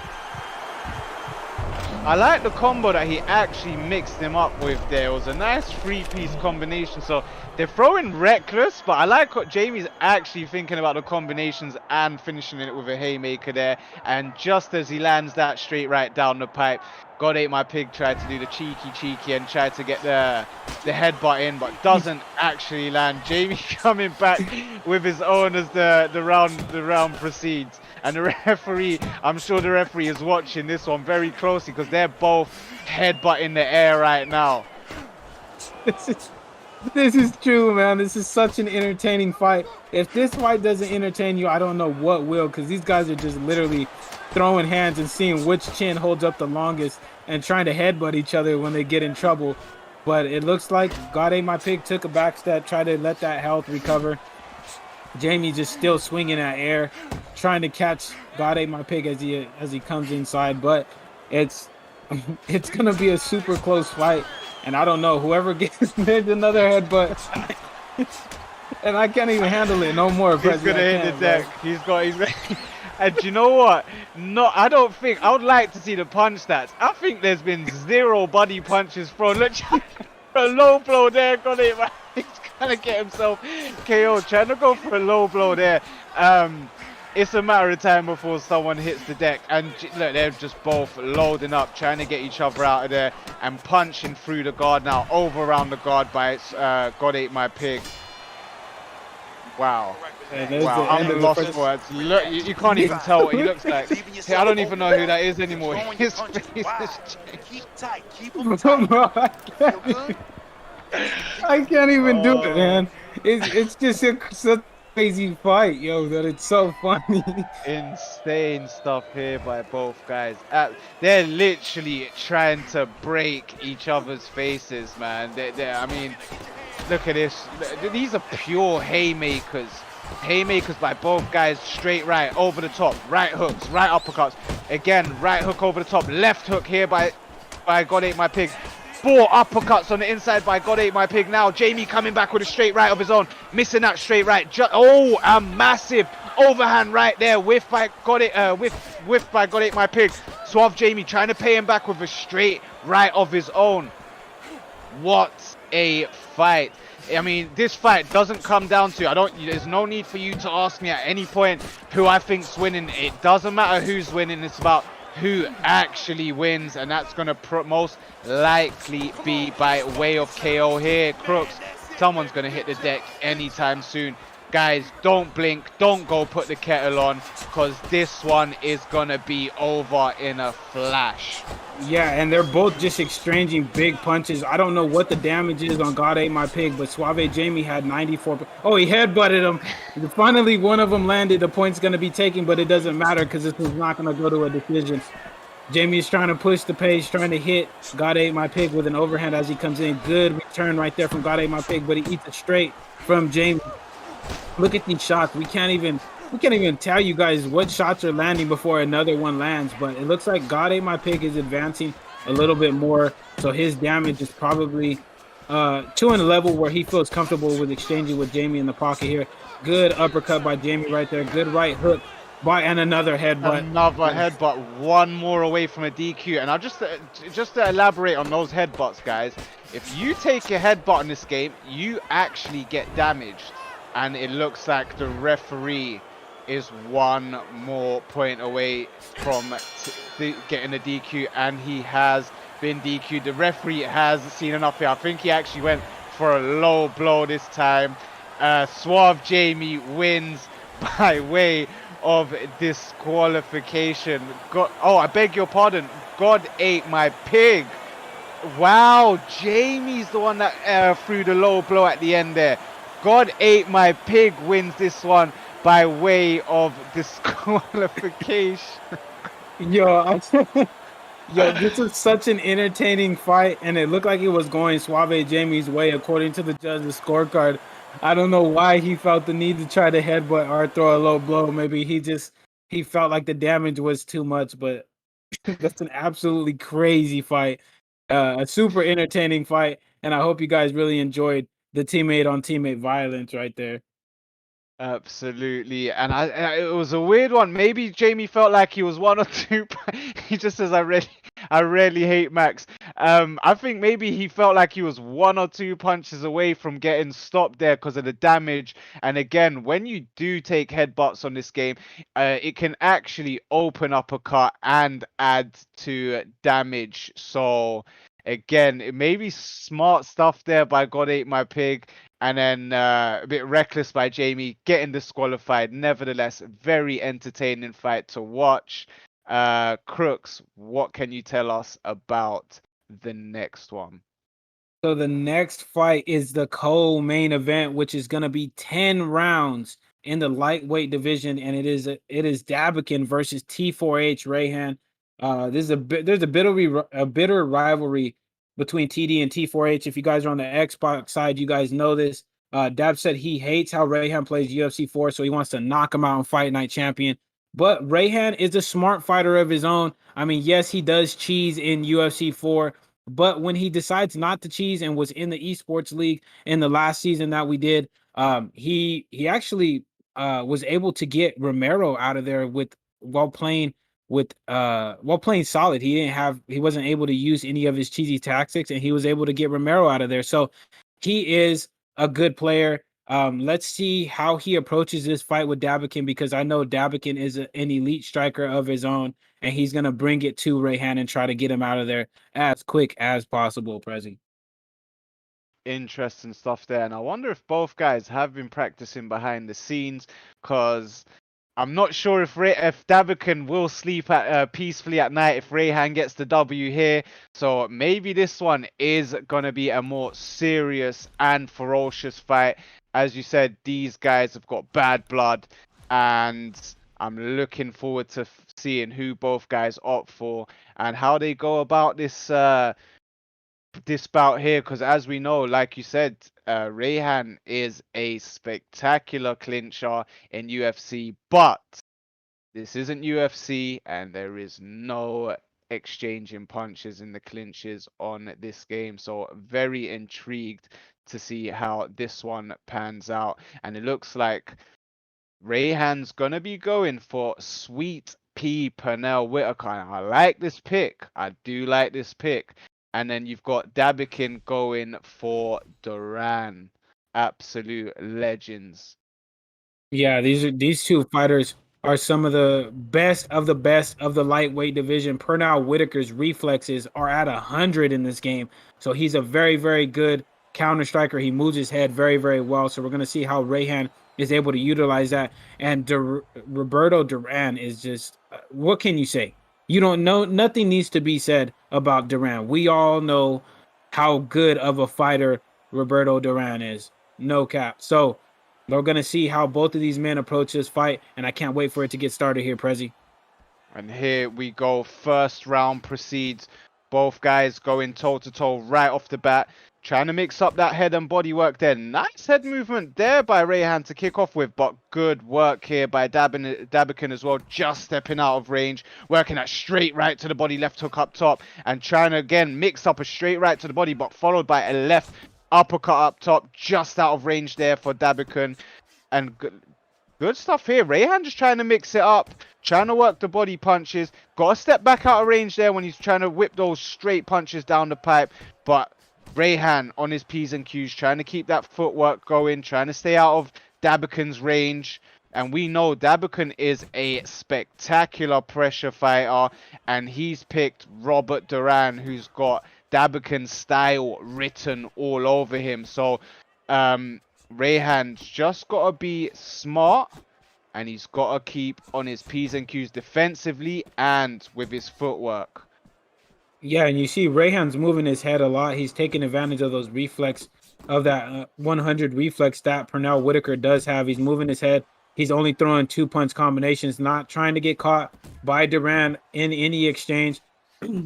Roberto Duran. Oh, he gets caught with a beautifully timed straight right there. Oh! This is trouble. He's popping off them hooks. Good uppercuts by Rahan right there. Oh, but it looks like Dabakin is gonna survive right there. He needs to be real careful, because Duran, if he hits you with one right hand, it could be a very, very big problem. But good job by Rahan right there, gaining some respect from Dabakin by hurting him right there, Prezi.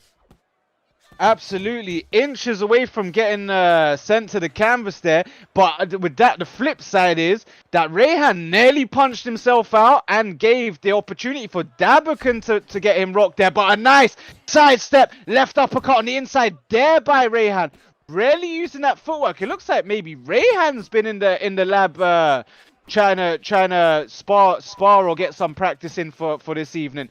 I know he's a very, very competitive young man who doesn't like to lose no matter what game or whatever it is that he's taking part in. So I mean, there's a lot on the line, like, you know, bragging rights and competitiveness, because both guys have got bad blood. 30 seconds left in the first round, and so far I'm leaning towards Rahan with that good stun there. But again, Dabakin just keeping on his game plan, trying to stay in the pocket, work those hooks around that Philly shell, because with the Philly shell you are open to those hooks round the top. Your guard isn't as safe as your orthodox or your earmuffs or whatever you call them, the peekaboo kind of guard. So he's got to take his time, and that is the end of round one. Round one for me goes to Rahan. Dabakin's just got to keep his cool, keep calm, and come out and do exactly what he was doing in round one. Again, just try not to get caught this time, because he didn't actually make any reckless mistakes. He didn't make anything. He just got caught with a sidestep uppercut by Rahan, which is very, very effective. Yeah, and Rahan needs to take his time, because Duran does have some super high toughness stats here in the game, so he's going to be super hard to put away. But here Rahan's doing a good job of using the footwork of Pernell Whitaker, popping off good straights, catching him with some good uppercuts. But Dabakin's doing a good job of trying to pressure Rahan. He needs to do a little better of a job of cutting off the ring here and putting Rahan in some tough and uncomfortable spots for him. Look at these side steps right there, gets himself out of the corner. But Dabakin's applying the pressure. He's 1-2ing him. He's trying to pick his shots, good uppercut by Dabakin right there. He's doing a good job of just trying to smother Pernell Whitaker here, not letting him counter freely, trying to hit him with shots even if he takes a shot. It's been a super close second round here so far, Prezi. It is. It's back and forward stuff by both guys here. Just misses that straight step back straight left there by Rahan, and eats a nice right hook round the guard there by Dabakin. Dabakin, again, like I said, hasn't changed much, but again gets caught by a counter there by Rahan. Good sharp counter punching here by Rahan. Goes left uppercut, right uppercut. Again, Dabakin isn't actually making too much mistakes. He's just getting caught with the counters in the exchanges. And like, just to touch back on what you said, he's just got to cut off that ring a little bit nicer. That's all it is. Instead of just follow him around, and look, Rahan's actually circling around the right of Dabakin. He's just got to sidestep rather than follow him. So as Rahan steps to his right, you want Dabakin to just sidestep to the left and keep Dabakin to keep Rahan on one side of that ring. However, with 1 minute left into the second round, I'm edging this one to Rahan. I think Dabakin's got to work that body more. Nice jab there by Dabakin. A 1-2 to follow up as well. Really trying to go through the gears here. He is.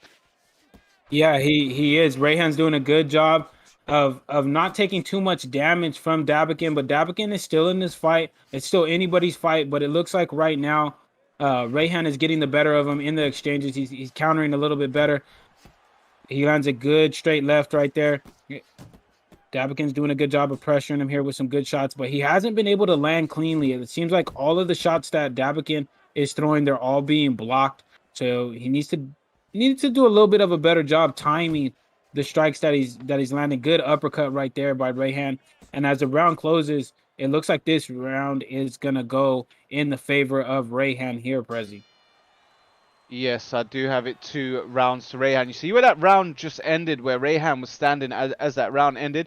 If I'm Dabakin and Rahan's on that spot, a bit close to the corners of the ropes, I want to push him. I want to shove him to the ropes. And as I've shoved him, I want to rip that right hand haymaker down the pipe and catch him with it. And it most likely will catch him. Then he's got to follow up, close the distance, keep him on the ropes, and work that body.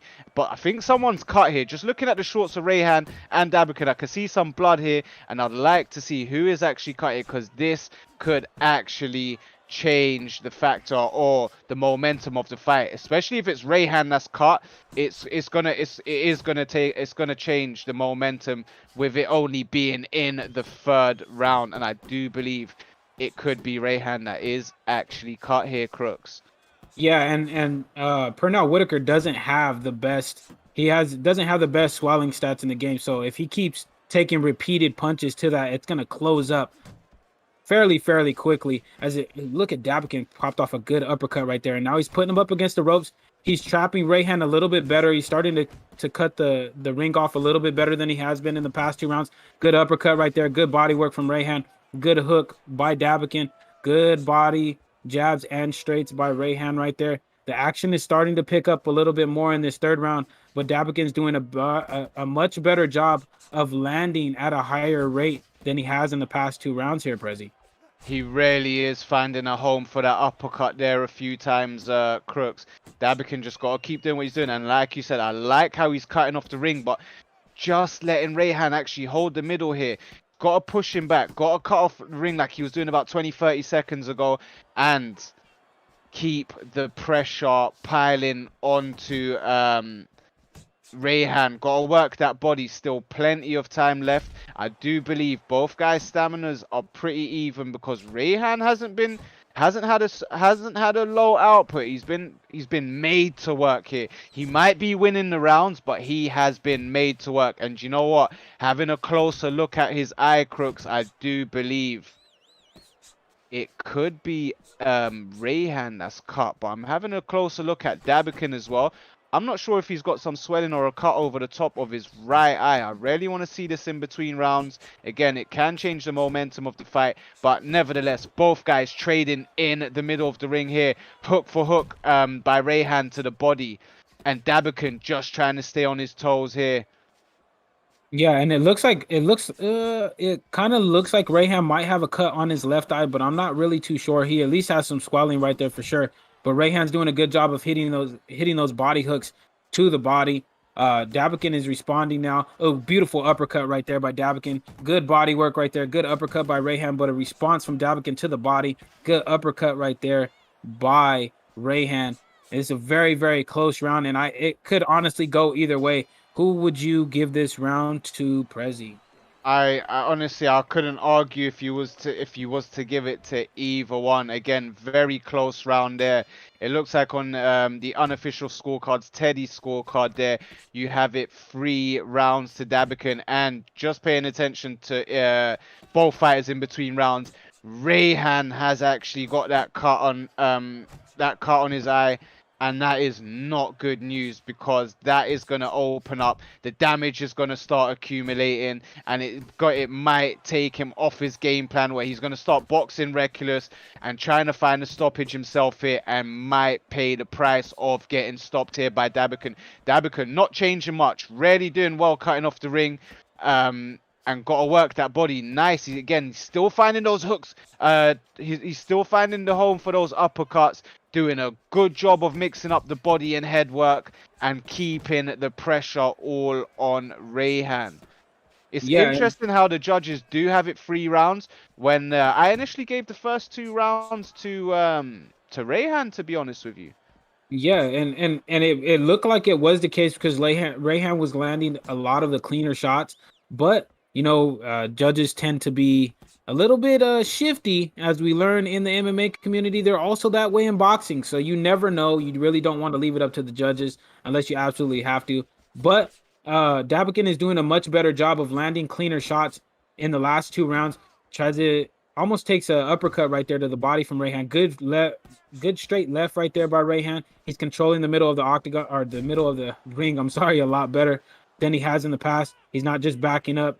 He's daring Dabakin to exchange here with him. He's utilizing head movement a little bit better. But look at Dabakin. He's pressing forward. He's trying to get Rahan up against them ropes. And he's doing a much, much better job of cutting off the ring here. He is. And for a moment there, it looked like... it actually looked like Rahan was just holding the middle of the ring and standing there kind of thing for a second. And Dabakin was letting him... crooks, but now Rahan finds himself just trying to circle around. I like what Rahan's doing here. He's not backing up to the point where he gets to the ropes and gets forced to stand there. He actually circling around Dabakin on the inside of the ring, which is something that he's doing very well, and working those hooks and uppercuts on the inside. But again, with the power of Duran and the abilities of his hooks and uppercuts, he's got to be careful, because that could work against him, as that is a dangerous game to play. And Dabakin isn't doing anything erratic. He's not boxing out of his game plan. He's basically practically doing what he's been doing from the first round, meaning he's not panicking. Yeah, Dabakin's doing a good job of just staying in his face. That was another very, very close round. Like you said earlier, that cut on Pernell Whitaker, he needs to be very, very careful with the shots that he throws, because if he gets countered to that side, it's going to do massive, massive damage. And this is a battle of an orthodox versus a southpaw, so that right hook will connect to the left side of Rahan's face, which I believe is where the cut's at, right, Prezi? I do believe so, absolutely. So he wants to stay away from that power hand. If anything, he wants to circle on the right side of Dabakin, away from that left hand, and I like what he did there. He's got to do more of that, but he's got to do it within reason, because you shove your opponent too much, you are using your stamina to do that. So don't want to overdo it, and you do want to time it, and it's got to be right. And maybe even sneak those straight lefts down the pipe again once you've shoved your opponent away, and then circle away from that power hand. But again, plenty of time, still practically half of the fight left in this bout here this evening, and it could be anyone's fight. I mean, the judges possibly could have it towards that, but Rahan isn't other than that cut. Maybe he's got caught with a right hand. He's not getting beaten up. He hasn't been stunned. He hasn't been dropped or wobbled. So he shouldn't have to be too uncomfortable. He shouldn't have to revert to doing anything too sporadic or erratic here. Just got to keep off the ropes and try and find the counters. He's got to use Sweet Pea's footwork and countering. He's got to use that step, that step back counter, that side step hooks or uppercut. Got to find the windows. Got to find the timings. And can't take too much here from Dabakin, because Dabakin is just taking his time. He's not giving away too much. He's not making too much mistakes. Yeah, he really isn't. He's really the pace is really kind of slowed down, at least for Dabakin. He's starting to pick his shots a lot better. Rahan hits good to the body right there, but there's a good right hand right to that eye, like we were saying earlier, of Rahan. He needs to be very, very careful. Rahan needs to use a little bit more head movement if he's going to be in that corner to be able to circle out.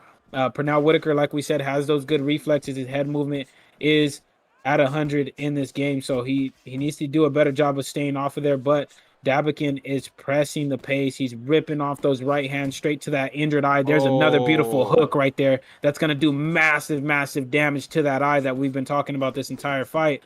There's a good left hook, good body hook, uppercut almost lands right there. Rahan's trying to do the best job he can to keep Roberto Duran off of him, but it's not looking too good for him right now. But like we said, there's a lot of fight left in this one right here, so there's a lot of time for Rahan to be able to counteract what Dabakin is doing here in this round.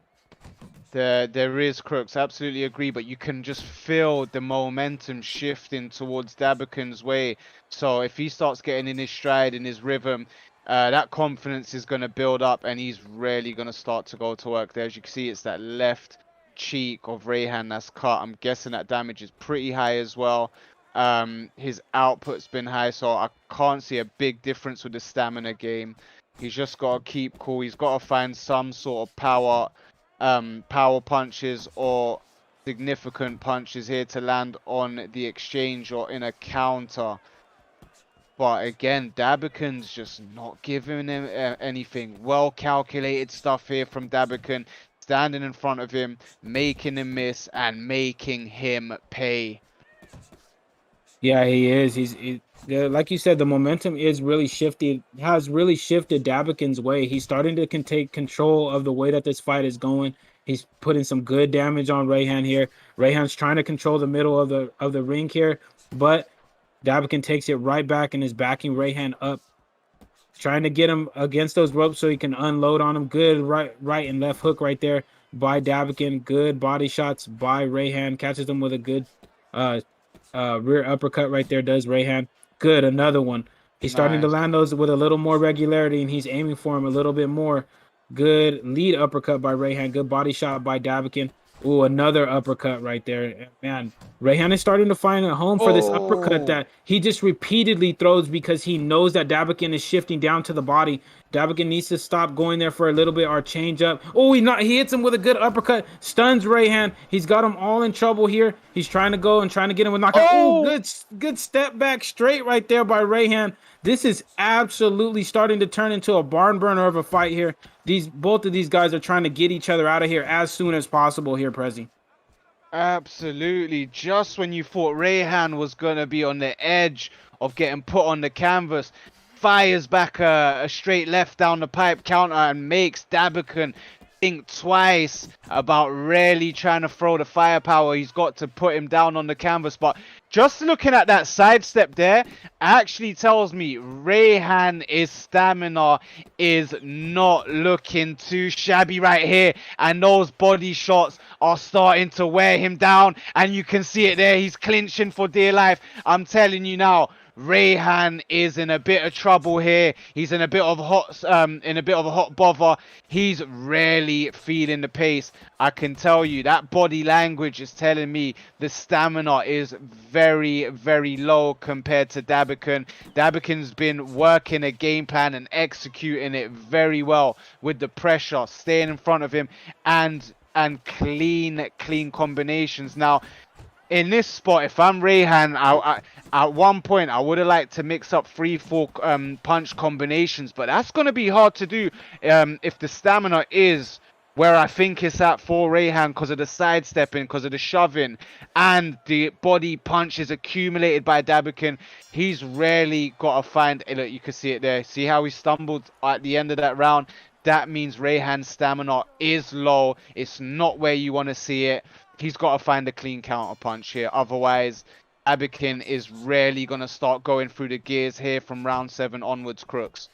Yeah, he's going to start pushing the pace at an even higher pace just because he's seen that. So if I'm Dabakin, I'm starting to put more pressure than I have been on Rahan here because his stamina is so low. Good uppercut right there by Rahan. He's trying to fight back to the best of his ability, but that pace might be the downfall of him.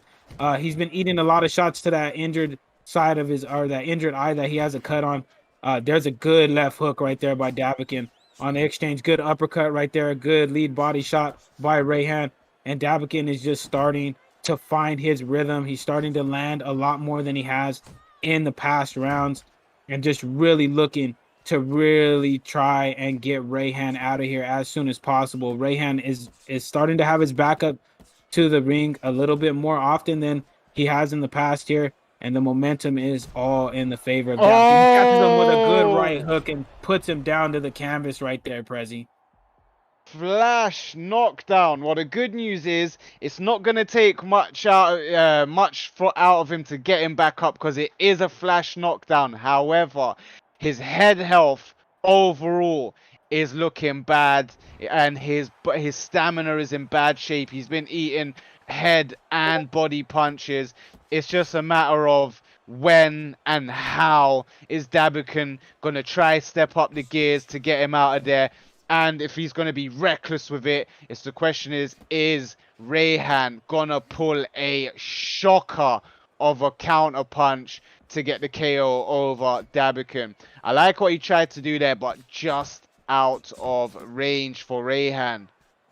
Yeah, good double uppercut right there by Rahan. He's clinching up to try to move himself off of the cage. Roberto Duran does have a cut below his right eye, so that would be the power side of Pernell Whitaker. But does Rahan have enough stamina to really get Dabakin out of here? We don't know, because we cannot see his stamina. He tries to rip some body punches, catches an uppercut off of the whiff right there, and look at Dabakin is just walking him down now. He's not even trying to back up, trying to let him get any range at all, just pocket fighting, catches him with a good uppercut and knocks him to the canvas again for the second time in this round.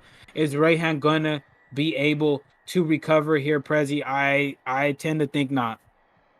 I mean, he's fighting for dear life, trying to get up. He does. It's just about how much he's got in the tank. The head work is slowed down. The footwork has become slowed down as well. Moving a bit like Bambi on ice here, losing his balance. I think he's 1 or 2 punches away from getting put to sleep here. Dabakin's really looking like he's trying to go for it there. Jab to the body, straight to the head. Again, a nice stiff straight right down the pipe there by Dabakin. It looks like Rahan is gonna survive round 7. It's about what he comes out and tries to do next in round 8, and the confidence, the momentum, the build up, all oozing there with Dabakin. A 10-7 round in what looks like has been a whitewash, and an excellent game plan here by Dabakin. Yeah, and Dabakin, look, he hasn't fallen off at all. Look at his stamina. Oh, catches him with a good right hook right there and sends him to the canvas again after Rahan tried to step back, straight counter him like he did earlier. And this might be it, ladies and gentlemen. It's going to be real tough for Rahan to get up from this one. But he actually does it. Oh my goodness, this kid has all the heart in the world, but how long is he going to be able to keep himself upright? I think one more knockdown is going to do it here, Prezi. Absolutely speechless. How did he get up from that knockdown? A stiff straight right down the pipe by Dabakin puts him out, but look at that. This guy has got the fire in his belly to try and pull an upset here. Really trying to hang on, clinging on for dear life here. Look, the way it's like he's still trying to find that counter. He's not just getting up for the sake of it to get knocked out. He's really trying to find something here. Credit to this kid for trying to fight back, but I don't think he has it in him this time to get up with a left hook this time that puts him out. Good stuff here by Dabakin, but the senses are not there. The equilibrium is gone. For him to get up from this one will be something spectacular. Oh my God, he keeps getting up. I don't know how Rahan is pulling this off, but he gets hit with another left hook, gets wobbled again. Dabakin is on trying to get the kill. Rahan is clinching like it's UFC 4. He gets knocked down again with another straight. I mean, this kid has heart. I have to give it to him. But this is, I mean, Dabakin's just like, oh, you want some more of this? I'm going to come down and knock you down mere seconds after I did it the first time. It's, man, I don't think Rahan can't get up from this one. He can't pull another Houdini and get up from this one. He's trying, but there's just not enough time for him to do it. Absolutely dramatic fight, a dramatic ending, and wow, man, hats off to both guys. An absolutely clinical performance there by Dabakin, sticking to the game plan from the get-go, mixing up the combinations, high IQ in his striking, really knew what he was doing there when it came to stamina game, picking his opponent apart from head to body, and when it was time to push up the gears, step on the gas and get his guy out of there, that's exactly what he done. But again, credit for Rahan for showing pure heart and effort into that one. Yeah, I mean, for as much as people don't like Rahan, the kid showed a lot of heart in this game. I mean, he was down bad and he just kept getting up. He could have gave up and been like, you know what, I don't want to get embarrassed anymore. But he was like, you know what, I'm gonna show what kind of heart I have beating in my chest. I'm gonna keep getting up until you knock me down and I can't get up no more. Very, very good game plan by Dabakin. He just pushed the pace on Rahan until Rahan just couldn't take it anymore. Absolutely beautiful, beautiful fight by Dabakin. And congrats to you, my guy, for winning the co-main event of the evening. Do you know what? Before we do go on to the main event, just to touch up back on that fight, I mean, you can tell between the high level of boxing between both guys, or in particular Dabakin. It's gonna be very interesting to see how you perform on Esports Boxing Club if you do decide to get involved with that game, and once it drops, cause very interesting. You showed a lot of high IQ. I like the combinations. The game plan overall was absolutely spot on. And again, GG's to Rahan for taking part and showing the heart to get up after 4 or 5 knockdowns. But that was the co-main event. Ladies and gentlemen, it is time for the main event of the evening. We have EK Spider versus King Cathcart. Please take us on to this one, Crooks. What can you tell us? Well, here in this main event, we got EK Spider versus King Cathcart, who are actually cousins, and they promised to put on an absolute banger of a fight here in this main event. If you guys don't know who EK Spider is, he is one of the most creative strikers in UFC 4 on either systems, and he's bringing his talents over to Fight Night Champion to try to replicate what he does in UFC and be super creative in this matchup. And he's going up against King Cathcart. I don't know much about him, but I know that he is a well-known fighter in Fight Night Champion. So he brought his talents over to the ESFL and said, you know what, I want to take on my cousin and I want to try to bring the fight to him so we can put on an amazing performance here to main event this great, great Fight Night Champion card that we have. And it looks like another fight at 135. And again, it looks like it could be another Sweet Pea Pernell Whitaker versus Roberto Duran.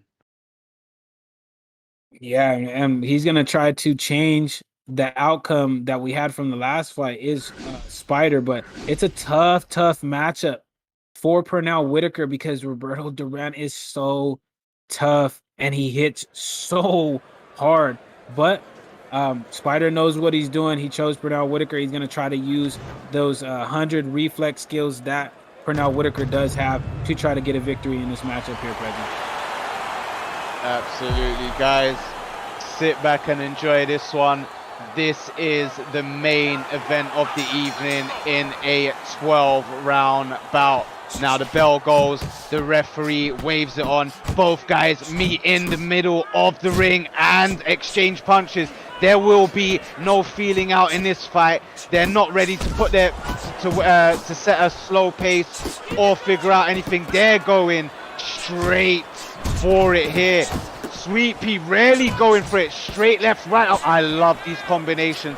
Nice 4-6-piece combination. Switches here from southpaw to orthodox, which could be a bit risky here. However, if he knows what he's doing, then he can capitalize. Again, now Roberto Duran just slowing down, taking his time, trying to work those hooks and uppercuts on the inside.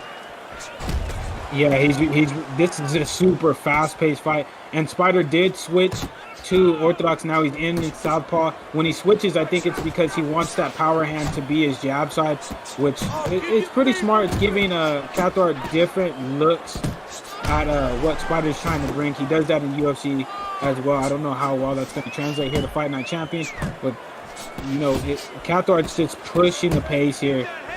He's really just pushing the pace. He's trying to put that fast pace that we've seen Dabakin put on Rahan in the last fight, because that is the recipe for success with Roberto Duran.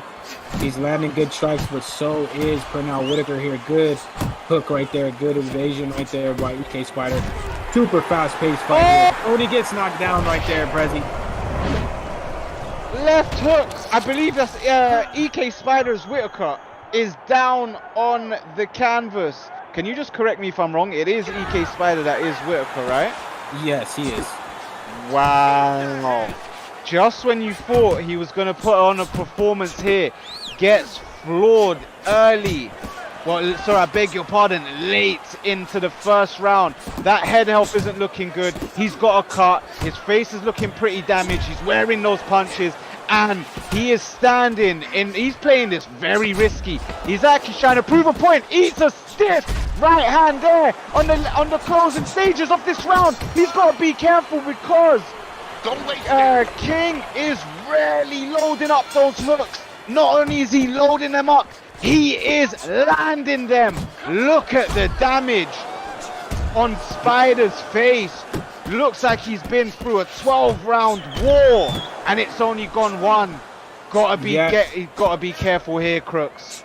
Yeah, he really does need to be real careful. He has a cut on the bottom of that left eye, and like we were talking about in the last fight, that could do some major damage because Pernell Whitaker has such a low swelling stat. He's getting caught with almost every strike.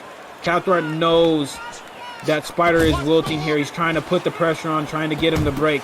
Now he's slowing down a little bit. Spider needs to be careful exchanging with such low health stats here, but Roberto Duran is just putting that pressure on him, so Spider needs to respond with something.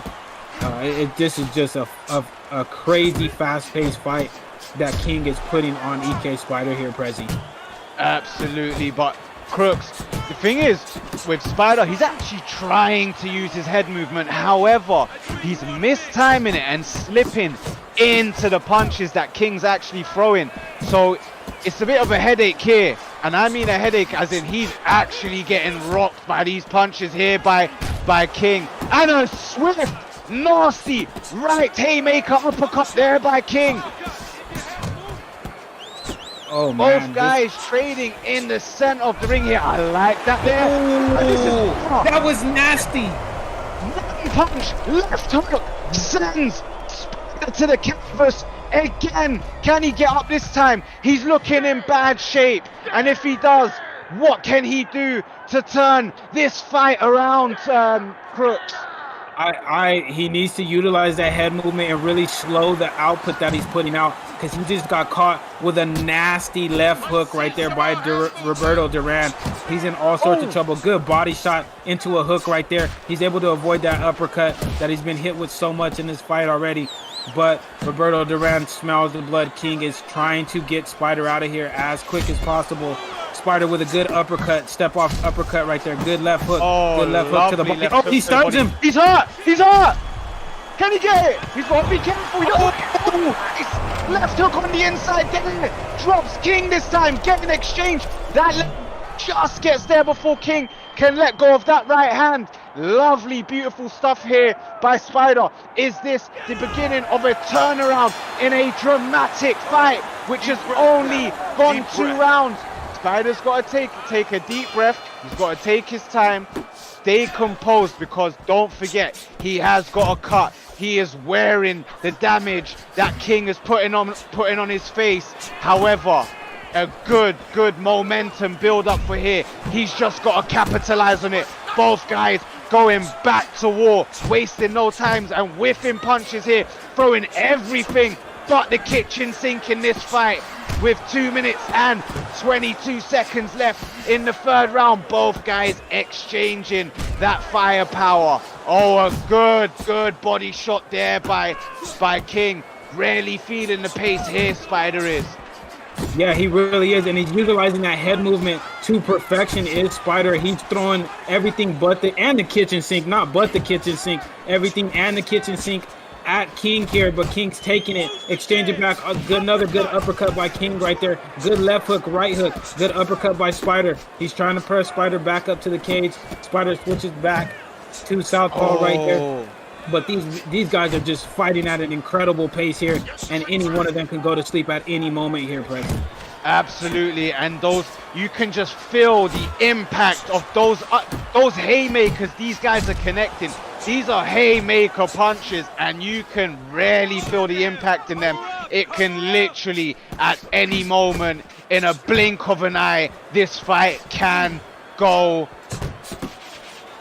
be over at any moment, and just gets made to whiff that right uppercut there, Spider. Trying to move that head and move it with his guard low. He's got to be careful here. I can see what he's trying to do, but it's high risk because punches are coming from all angles here from King. Yeah, and if he gets caught with any punch from Roberto Duran at this point, it's going to be in big trouble. But he's trying to fight his way back into this fight. He's trying to maintain his range. Good counter straight right there. Roberto Duran misses that right hand, but that was a crazy round there, Prezi. I don't know who it went to. Insane round. Absolutely insane round. It looks like Whitaker could just...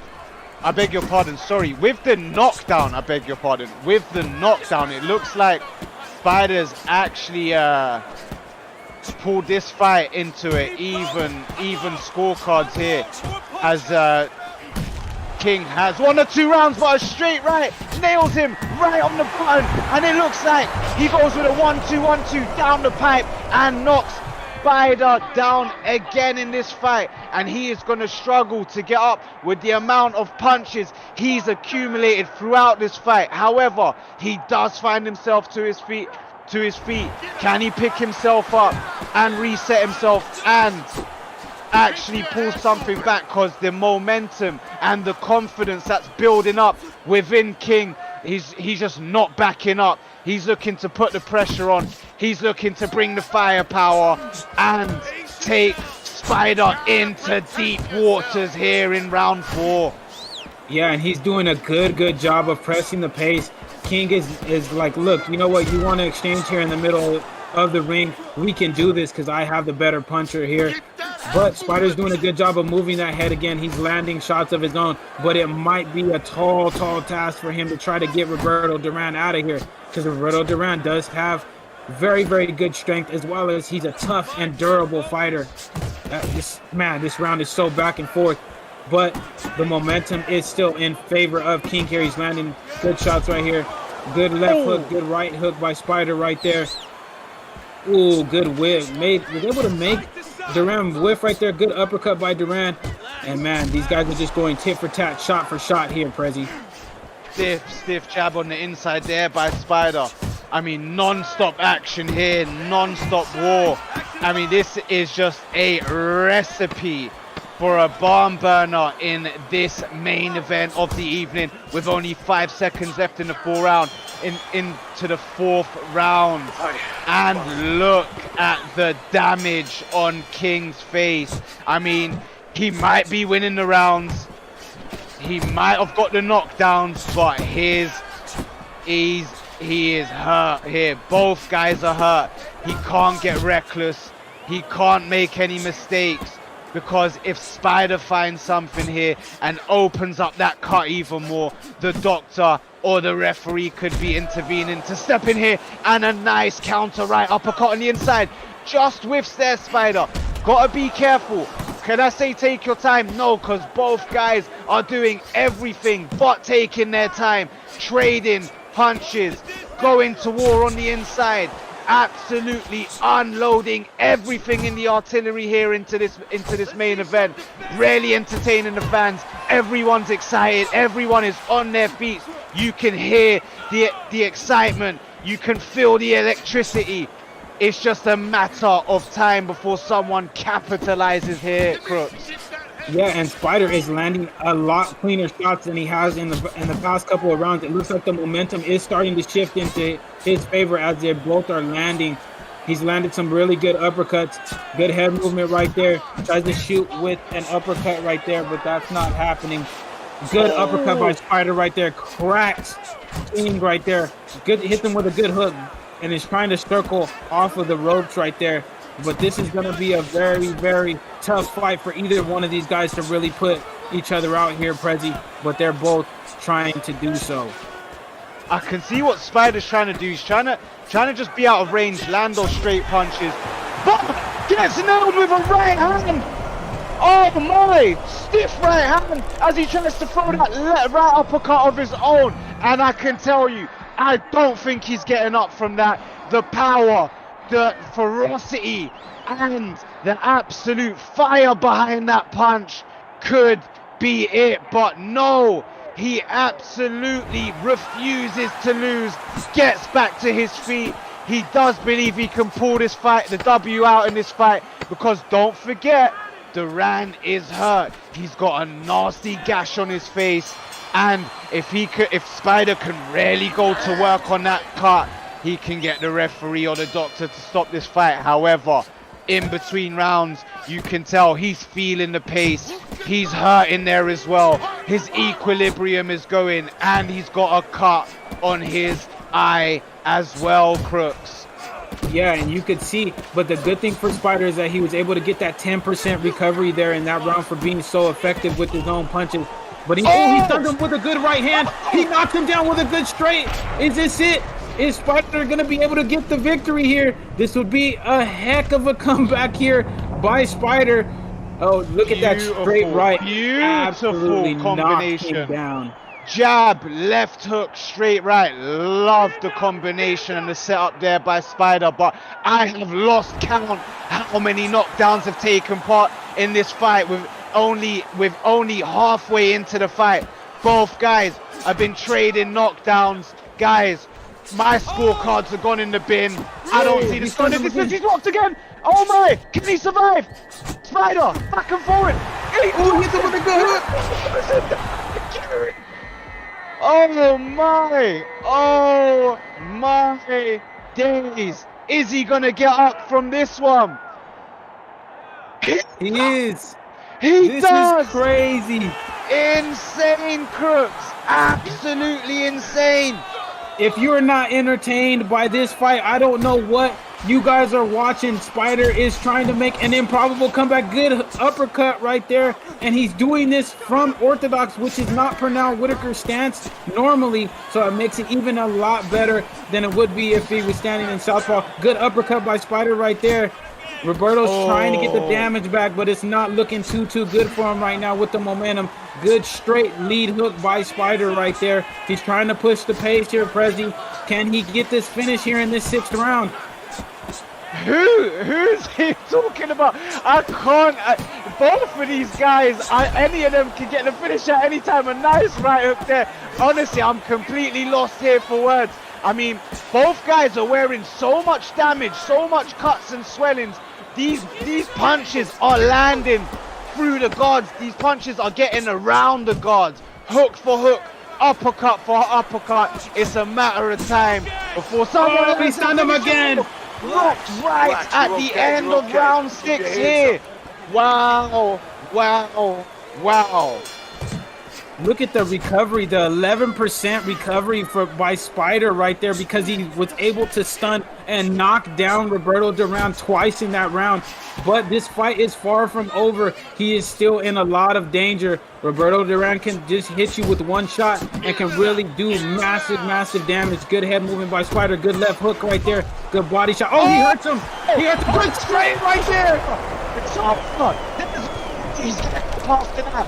The way he fell down like a plank. His eyes rolled to the back of his head before he even hit the canvas. Why is the referee still counting?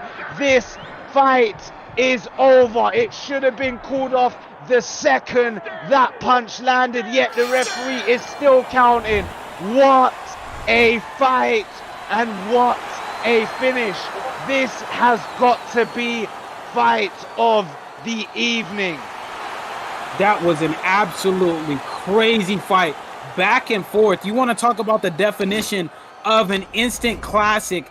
That is the definition right there. If you didn't think that fight was a classic, then I don't know what fight is going to be a classic in your book. It was back and forth. I rock you, you rock me, I rock you, you rock me, you rock me again, and I rock you. And we're just going to go back and forth like rock and sock and robots. And we're going to go until somebody falls and we can't get up anymore. That was absolutely crazy fun fight by both men. Shout out to King Cathcart for being able to pull out the victory, but no shame in either one of those guys' fight games right there, Prezi. Absolutely. Listen, a 7-round fire fest with 8 knockdowns. There were more knockdowns than there were rounds in that fight. What a way to wrap up a fight card. I mean, wow, absolutely amazing throughout. And I 100% enjoyed that, Crooks. I hope you did. I most definitely look forward to doing this again, whether it's with Fight Night, maybe ESBC in the future. You never know. Guys, we do hope you enjoyed the show. We do hope everyone that took part enjoyed taking part, and hopefully we see you all again. Crooks, any words from you before we go? Hey man, I enjoyed myself. That main event did not fail to live up to what they said it was going to be. An absolutely amazing card of boxing that these guys put on for you. So shout out to everybody that signed up and competed on this event. I appreciate you guys. Shout out to everybody that does the stuff behind the scenes to allow us to be able to come out here and commentate with you guys and have a fun time watching these fights. It's Shout out to you guys. Shout out to all the viewers that are in here on the Twitch side as well as on the YouTube side. Make sure if you guys haven't followed ESFL Gaming to follow that on Twitch or subscribe on YouTube. Man, I'm speechless. This card has really left me speechless. I'm going to hop off here and immediately go and play me some Fight Night Champion right now. I'm feeling it right now. I really am, Prezi. I appreciate everyone again for taking part. My name is TMA Prezi, and absolutely a pleasure commentating beside Crooks 209. Guys, make sure you go hit him up if you're not. And again, don't forget the Esports Summer League kicks off from next Sunday, 1 p.m. CT time. Don't forget to either take part if you are taking part, and get involved and plug in and make sure all eyes on those fights. It's gonna be absolute fire beginning to end. Guys, appreciate you lot for taking part. We do hope you enjoy the rest of your evening, and until the next card.